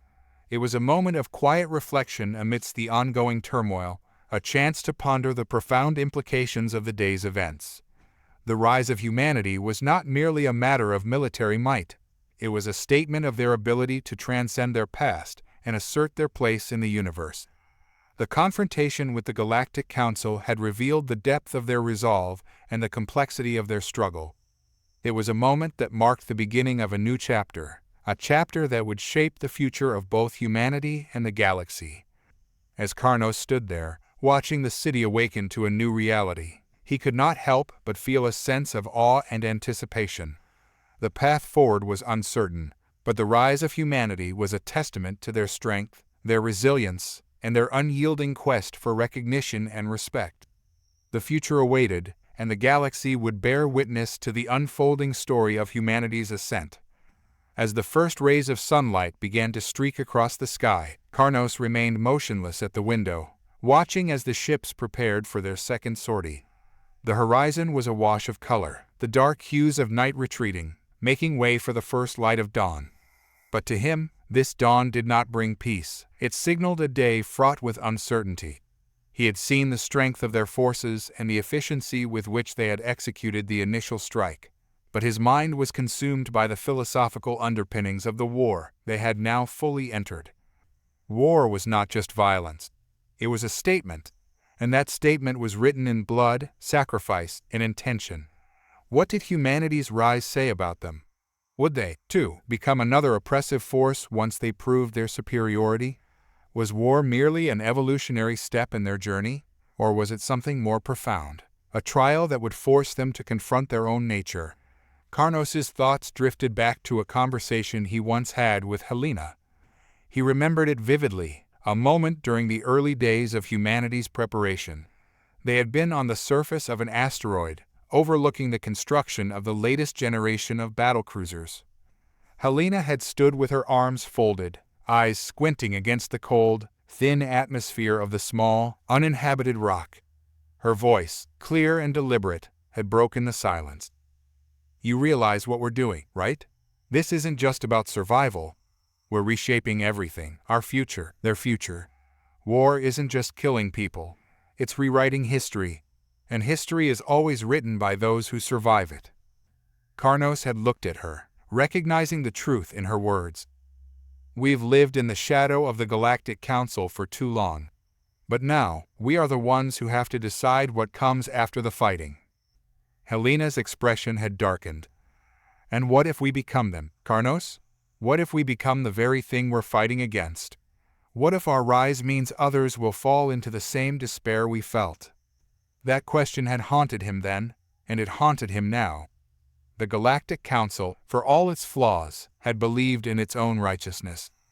Their laws and order were meant to preserve peace, even if that peace came at the cost of humanity's freedom. Was humanity's rise destined to follow the same path of domination under the guise of order? A commotion in the command center pulled him from his thoughts. The room had shifted, the energy around him becoming even more tense. Aria's voice cut through the room, issuing commands as the data feeds from the battlefield were projected on the main display. The Galactic Council's forces were mobilizing, faster than expected. "They've adapted," Aria muttered to Karnos as he joined her. "Their response is faster than we anticipated." Karnos narrowed his eyes at the display. The Council's ships were regrouping in an organized, disciplined formation. They were coming to meet humanity's forces head-on, no longer underestimating them. "They're coming to test us," he said quietly. "They want to see if our first strike was a fluke." Aria nodded.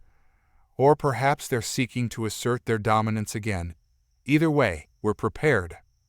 The human fleet was already moving into position, their sleek warships gliding through space like silent predators. This second engagement wouldn't be like the first. The element of surprise was gone, and now it was a matter of tactical superiority and endurance. The battle ahead would test everything they had built, every innovation, every strategy. Karnos remained silent as he watched the fleet move into formation. His thoughts drifted back to the larger questions gnawing at him. What if Helena had been right? What if the rise of humanity wasn't the noble ascent he had imagined, but rather a descent into the very cycle of violence they sought to break free from? What if, in the grand cosmic scale, war was inevitable, and all they were doing was perpetuating a cycle of power struggles that had played out across the galaxy for millennia? As these thoughts swirled in his mind, he heard a voice behind him. "You seem deep in thought, Karnos." He turned to see Elias approaching, the weight of his years showing in the quiet wisdom that emanated from him. Elias had been a pivotal figure in humanity's early days of defiance, and his guidance had been instrumental in shaping their strategic philosophies. "I can't shake the feeling," Karnos replied, "that we're standing on the edge of something far greater than we can comprehend." Elias smiled faintly. "We are. But isn't that always the case? Every significant moment in history is part of something larger, something beyond our understanding. The key is to recognize that our role in this is not just as soldiers or commanders, but as stewards of what comes next." Karnos considered this for a moment. "And what is it that comes next, Elias? When the fighting is done, if it ever truly ends, what will humanity become?" Elias placed a hand on his shoulder, his voice lowering. "That's the question that has haunted every civilization before us, and it will haunt those that come after. We are not the first to rise, Karnos, and we won't be the last. But what makes this moment unique is that we have the chance to define ourselves in a way that others have not. Karnos frowned. How so? Because we know the cost, Elias said, his eyes distant. We've lived in oppression, and we've seen the damage that unchecked power can do. The question is not whether we can rise, but whether we can rise and remain true to the values that brought us here in the first place. Karnos nodded slowly. So, you're saying it's not just about victory, it's about what we do with it. Exactly, Elias said. Victory is fleeting. Power shifts. But the legacy we leave, that's what endures. And we have the unique opportunity to create a legacy that reflects who we are, not just as a species, but as individuals who understand the value of freedom, the weight of responsibility, and the complexity of existence. Karnos remained silent, contemplating Elias's words. The rise of humanity was not just a military endeavor, it was a philosophical one. Their actions, their decisions, would reverberate across the galaxy, shaping the future in ways they could scarcely imagine. But in that moment, Karnos realized that their true challenge was not defeating the Council, it was ensuring that in their rise, they did not lose themselves. A soft chime interrupted his thoughts. The battle was about to begin. Karnos turned back to the display. The Council's fleet had moved into striking distance, their ships forming a wall of disciplined precision. But this time, humanity was ready. The battle would be brutal, calculated, and decisive, but there was more at stake than just military dominance. The first salvo was fired. Bright beams of energy arced through the vast expanse of space, illuminating the darkness in brief, violent flashes. Human ships responded in kind, their weapons cutting through the vacuum with deadly accuracy.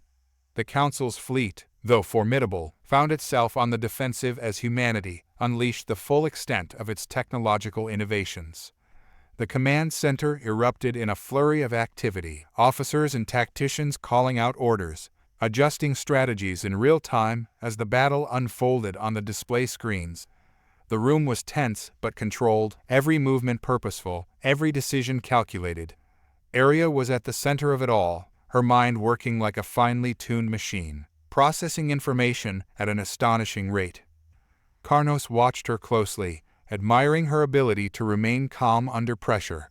But even as he focused on the tactical brilliance unfolding before him, the philosophical questions continued to gnaw at his mind. Was this battle just another step in an endless cycle of violence, or was it something more? Could humanity truly rise above the destructive tendencies that had plagued so many other civilizations, or were they destined to repeat the same mistakes? As the battle raged on, Karnos found himself stepping away from the command center, seeking a moment of quiet reflection. He made his way to a small observation deck, where he could watch the battle unfold through a large window that offered a breathtaking view of the stars. The scene was both beautiful and terrifying. The vastness of space, illuminated by the flashes of weaponry and the glow of distant stars, served as a reminder of the enormity of the galaxy they were fighting to assert themselves in. It was a humbling sight, one that forced Karnos to confront the reality of their place in the universe. In that moment of introspection, Karnos felt a profound sense of clarity. Humanity's rise was not just about survival or dominance, it was about finding their place in a galaxy that had long sought to marginalize them. It was about asserting their right to exist, to thrive, to evolve on their own terms. But with that rise came responsibility. The power they were now wielding was immense, and the choices they made would shape the future of not just their species, but of countless others. Karnos knew that they stood at a crossroads, and the path they chose would define the legacy of humanity for generations to come. The battle outside continued to intensify, but Karnos remained still, lost in thought. The universe was vast, and its secrets were innumerable. But perhaps the most profound secret of all was not hidden in the stars, but within themselves, the capacity for growth, for change, for transcendence. As the final stages of the battle unfolded, Karnos returned to the command center. The human fleet was gaining the upper hand, their strategic brilliance and technological advancements pushing the Council's forces back. Karnos stood on the edge of a massive holographic battlefield map, watching the subtle shifts of the war unfolding before him. Lines of engagement blinked into existence across dozens of star systems, showing the battles waged between Earth's forces and those of the Galactic Council.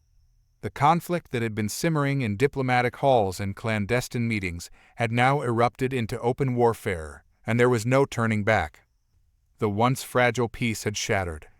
Karnos had anticipated the possibility, but seeing it now, witnessing the sheer scale of destruction and chaos, was something entirely different. His hand hovered over the controls, his mind racing through the complex web of alliances, strategies, and betrayals that had led to this moment. He was caught in the middle, torn between his past and the future he couldn't yet see clearly. His human roots called to him, reminding him of Earth's unique history, its struggles, and its resilience. But the years spent within the Galactic Council had instilled a different perspective, a belief in order, unity, and the belief that the galaxy must remain stable, even if it came at a cost. Now, both sides demanded his loyalty. The weight of the decision pressed down on him, and yet he remained motionless, staring at the stars on the screen. Every battle represented thousands of lives, decisions made in moments of desperation, victory, and loss. He could see the smaller skirmishes where human forces were vastly outnumbered, yet still fought with a ferocity that unnerved even the most seasoned of the galactic warriors. Reports came in continuously from commanders stationed across the galaxy, their voices tinged with exhaustion, defiance, and occasional despair. The battles were costly, on both sides. Human forces, while powerful, lacked the advanced technologies and numbers that the Galactic Council could muster. And yet, they had one advantage that the Galactic Council had underestimated: a raw determination, something ancient and primal that Karnos himself had felt only once before, many years ago. The war had become more than a strategic battle of resources and influence. It had morphed into something far deeper. It was now a war of survival, of identity. Humanity, long considered a peculiar outlier in the galactic order, was fighting not just for territory, but for its right to exist, its place in the universe. And the Galactic Council, with all its superior technology and long-established dominance, was learning that Earth's unpredictable nature was a far greater challenge than they had imagined. Across the map, a glowing line indicated the latest confrontation, a clash near the Orion Expanse. Human forces had engaged with a Council fleet, and despite their inferior numbers, the humans had broken through the Council's defenses. Karnos could almost hear the battle unfolding in his mind. The roar of engines, the crackle of weapons fire, the cries of soldiers fighting for their lives. But the victory came at a price. Earth's fleet had been reduced by half, and Karnos could see that it was only a matter of time before the Council's reinforcements arrived. This battle, like so many others, was a delaying action, a chance for Earth to buy itself more time. As the report faded from the screen, Karnos felt his chest tighten. He knew he couldn't remain neutral much longer. He had always believed in the greater good, in the idea that the galaxy's diverse species could coexist in peace. But the Council's increasing willingness to crush humanity in order to preserve its order shook him to his core. Their arrogance, their refusal to understand Earth's tenacity, and their dismissal of human life as expendable, it was becoming impossible to ignore. He had seen too much, experienced too much to believe that the Council's path was the only way. But could he really turn his back on everything he had worked for all these years? Could he betray the Council, knowing the chaos that would follow? A voice pulled him from his thoughts. Karnos. He turned to see Commander Liana approaching, her face hard with the strain of the past weeks. She was one of the few within the Council who still held some measure of respect for him, despite the growing tensions. Yet even she was beginning to question his loyalties. "We need a decision," she said, her tone clipped. "The Council is pushing for a full-scale assault on Earth's colonies. If we don't act now, it'll be too late." Karnos met her gaze, searching for any hint of doubt. There was none. "And you agree with this?" he asked, his voice low. Liana hesitated, just for a moment, before responding. "I believe the Council is right in one thing. If we let this war drag on, it will cost far more lives. We need to end it, one way or another." And the cost to humanity? Do you not see what this is doing to them? Karnos gestured to the map, where battles continued to flash with cold, detached precision. Liana's expression softened, just for a moment. I see it. But we're past the point of reconciliation. Humanity had its chance to fall in line, to become part of the larger galactic order. Now they're choosing defiance. Defiance, or survival, Karnos shot back. They're fighting for their very existence. For the first time, Liana faltered. She glanced at the map, then back at Karnos. And what are you fighting for? The question hung in the air, sharp and dangerous. Karnos had no answer. At least, not one he was willing to admit aloud. He had to make a choice. Stay with the Council, continue down this path of inevitable destruction, or break away, betray the very organization that had given him purpose for so long. The tension between them was thick, almost suffocating. Liana studied him, waiting for a response. But before he could say anything, an alert flashed on the map. The Council's forces had initiated a massive strike on one of Earth's outer colonies. The details were sparse, but the magnitude of the assault was clear. This wasn't a surgical strike to cripple infrastructure, it was an annihilation. No, Karnos whispered, his voice barely audible. He stepped forward, his hands hovering over the controls as if he could somehow stop the destruction. But it was too late. The order had already been given, and the colony, along with thousands of innocent lives, was already being wiped out. The weight of it crashed down on him. Karnos had seen destruction before, witnessed the cold calculus of war. But this was something else. This was genocide. I can't. His voice cracked, the words heavy with the realization of what was happening. Liana's face tightened. Karnos, this is war. We can't afford to. No, Karnos shouted, louder than he intended. He turned on her, his eyes burning with anger. This isn't war. This is slaughter. For a moment, they stood there, locked in a silent standoff. Karnos could see the conflict in her eyes, the same battle raging within her that was tearing him apart. But Liana, unlike him, had made her choice. I'm sorry, she said quietly, but this is the only way. Without another word, she turned and left, leaving Karnos alone in the war room, the sounds of battle echoing in his ears. The war had taken everything from him. His loyalty to the Council, his belief in a unified galaxy, his hope for a peaceful resolution, all of it was crumbling before his eyes. Karnos knew what he had to do. The realization came slowly, painfully, but it was undeniable. He couldn't remain on the sidelines any longer. The Council was no longer the organization he had believed in. It had become something darker, something far more dangerous than he had ever imagined. He had to act, and he knew that the choice he was about to make would change everything. As he reached for the console, his fingers hesitated for only a moment. Then, with a deep breath, he entered the command that would broadcast his message to the galaxy. Earth, this is Karnos. I'm with you. The words were simple, but their weight was immeasurable. The future of the galaxy now rested on his shoulders, and whatever came next, there was no turning back. Karnos' declaration hung in the stillness of the war room. The moments stretched into what felt like an eternity as the weight of his words settled on him. A lifetime of service to the Galactic Council, a lifetime of belief in their principles, discarded in a single breath. But it wasn't betrayal he felt. It was relief, a clarity that he hadn't felt in years. The console beeped, acknowledging the transmission.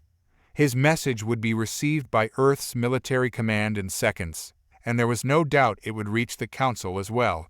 He had crossed a line, and there was no turning back. Karnos looked around the war room, the screens still showing the various battle zones where humanity fought with unrelenting force.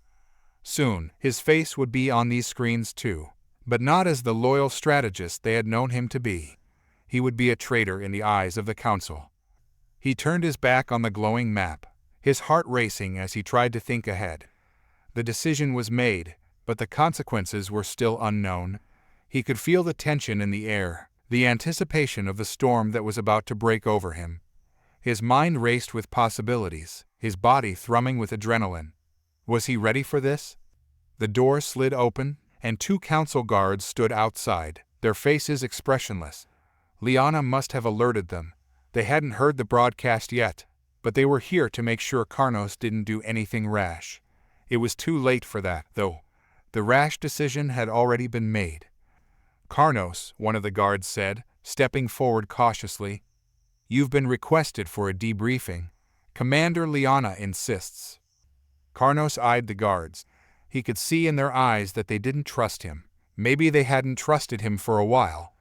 The shifting loyalties of war had a way of breaking down old alliances, even among those who were supposed to be on the same side. He could feel the distance between them, the unspoken doubt, the quiet anticipation that perhaps he was no longer one of them. I'll be there, Karnos said, his voice calm, though inside he felt the tension gnawing at him. He needed time to think, time to prepare for what was coming. But he didn't have time. The galaxy had already begun to spin out of control, and every second he delayed was another moment closer to the inevitable. The guards waited, watching him carefully, but when Karnos made no move to resist, they stepped aside, allowing him to pass. The corridors of the Council's command ship were quiet, eerily so, as if even the walls were bracing for what was to come. Every step Karnos took felt heavy, as though the gravity itself was pressing down on him, making each movement deliberate and slow. As he walked, his mind raced through the possibilities. Liana's loyalty to the Council was unwavering. He had known that the moment he saw her eyes back in the war room, she had made her choice. The Council would demand answers from him, and soon enough, the consequences of his defection would become clear. But what of the others? What of the officers and commanders who had seen the horrors of this war up close? What of those who had witnessed the Council's cold detachment, its willingness to sacrifice entire worlds for the sake of maintaining order? Would any of them stand with him? Karnos knew that the answer was uncertain. The Council was vast, and its reach extended across hundreds of systems. It had kept peace for centuries, ruling with an iron grip when necessary. But there were cracks in that foundation, cracks that had widened with every battle, every act of aggression against Earth. And now, Karnos was one of those cracks, threatening to break open the carefully maintained order of the galaxy. He arrived at the debriefing room, where Liana was waiting, her expression unreadable. She stood with her arms crossed, her gaze fixed on Karnos as he entered. The tension between them was palpable. "I heard your message," she said, her voice low but charged with meaning. "You've chosen your side." "I've chosen to fight for what's right," Karnos replied, meeting her gaze steadily. "This war, it's not about peace anymore. It's about domination. The Council isn't trying to end the conflict. They're trying to erase humanity." Liana's eyes flashed with anger. "You think I don't know that? You think I don't see what's happening? But this is war, Karnos. It's not about what's right or wrong anymore. It's about survival." "Survival for whom?" Karnos shot back. "The Council? The galaxy as they see fit to control it? Or for the billions of lives they're willing to throw away to maintain their grip on power?" Liana's jaw clenched, but she didn't respond immediately. She looked away for a moment, as if struggling with something deep within her. When she finally spoke, her voice was quieter, more measured. "You think you're doing the right thing," she said, "but you're playing with fire. The Council won't let this go. They'll hunt you down, and they'll hunt down anyone who stands with you. Do you understand what you've done?" Karnos nodded slowly. "I do, and I'm ready for the consequences." Liana sighed, her shoulders slumping slightly. For the first time, she looked tired, as if the weight of the war had finally begun to take its toll on her as well. "You're not the only one questioning this war," she said quietly. "There are others who wonder if the Council has lost sight of what they're fighting for. But they're afraid, Karnos. They're afraid of what happens if the Council falls apart." "That's why we have to make them see," Karnos said, stepping closer. "This war doesn't have to end in destruction. There's still a chance to stop it before it's too late." Liana shook her head, her eyes filled with a sorrow that Karnos hadn't seen before. I wish I could believe that. Before Karnos could respond, an alarm blared through the ship, cutting through the tension like a blade. The sound was sharp, urgent, an incoming attack. Liana's face hardened instantly. The Council's fleet, they're moving in. Karnos turned toward the nearest display, where the tactical map was already lighting up with indicators of an approaching Council strike. The battle was coming to them, sooner than expected. They know, Liana said grimly. They know about your message. This is their response. Karnos felt his heart pound in his chest as the reality of the situation hit him. The Council had wasted no time in retaliating, and now he and everyone on this ship were targets. The war was no longer abstract, no longer a distant clash of fleets and strategies. It was here, right at their doorstep. We need to move, Liana said, snapping into action. Get to the bridge. We'll need every hand we can muster. Karnos nodded, following her out of the room as the alarms continued to blare. The ship was already in a state of high alert, with soldiers and officers rushing through the corridors, preparing for the coming battle. Karnos could feel the tension in the air, the anticipation of the fight that was about to erupt. As he made his way to the bridge, Karnos's mind raced through the possibilities. This would be the Council's attempt to crush any dissent before it could spread. They would come with overwhelming force, seeking to end the conflict before it could escalate further. But Karnos knew that this battle would not be the end. It would be the beginning of something far greater. The war was no longer about Earth or the Council. It was about the future of the galaxy itself. Karnos stood on the precipice of a galaxy forever changed. The stars, once symbols of unreachable distance, now seemed like mere flickers in the great ocean of the universe, their light fragile and fleeting in the face of eternity. The Council had fallen, its centuries of power disintegrating in the span of a few weeks. Humanity had emerged victorious, but it was not the triumph they had expected. There were no celebrations, no cheers of victory, only the quiet aftermath of a war that had left deep scars on both sides. The battlefield was now a silent graveyard of wrecked ships and broken worlds. Debris floated in the vacuum, the remnants of lives and civilizations scattered across the void like forgotten dreams. Karnos surveyed the scene, feeling the immense weight of what had transpired. The Galactic Council had been dismantled, but at what cost? The dead lay in the millions, and the living carried the burden of those lost.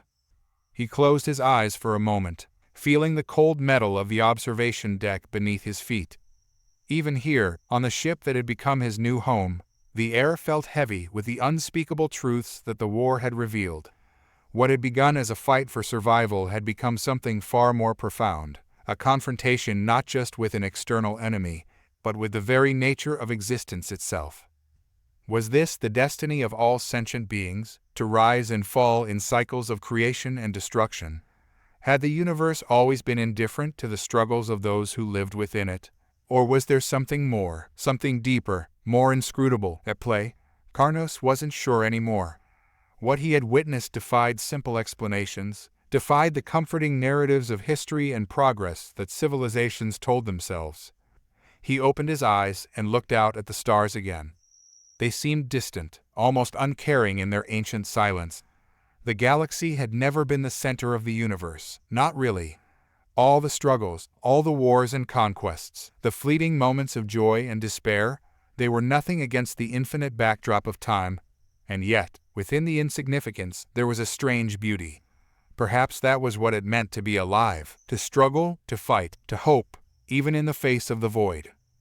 Karnos had always believed in something greater, in the idea that there was purpose, that there was meaning in the choices they made, the battles they fought.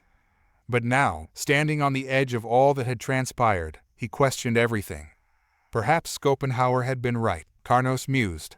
Perhaps the world was not driven by reason or progress, but by a blind, insatiable will, a force that surged and raged, indifferent to suffering, indifferent to life itself. The will to survive, the will to dominate, the will to destroy. It had all been laid bare in the war.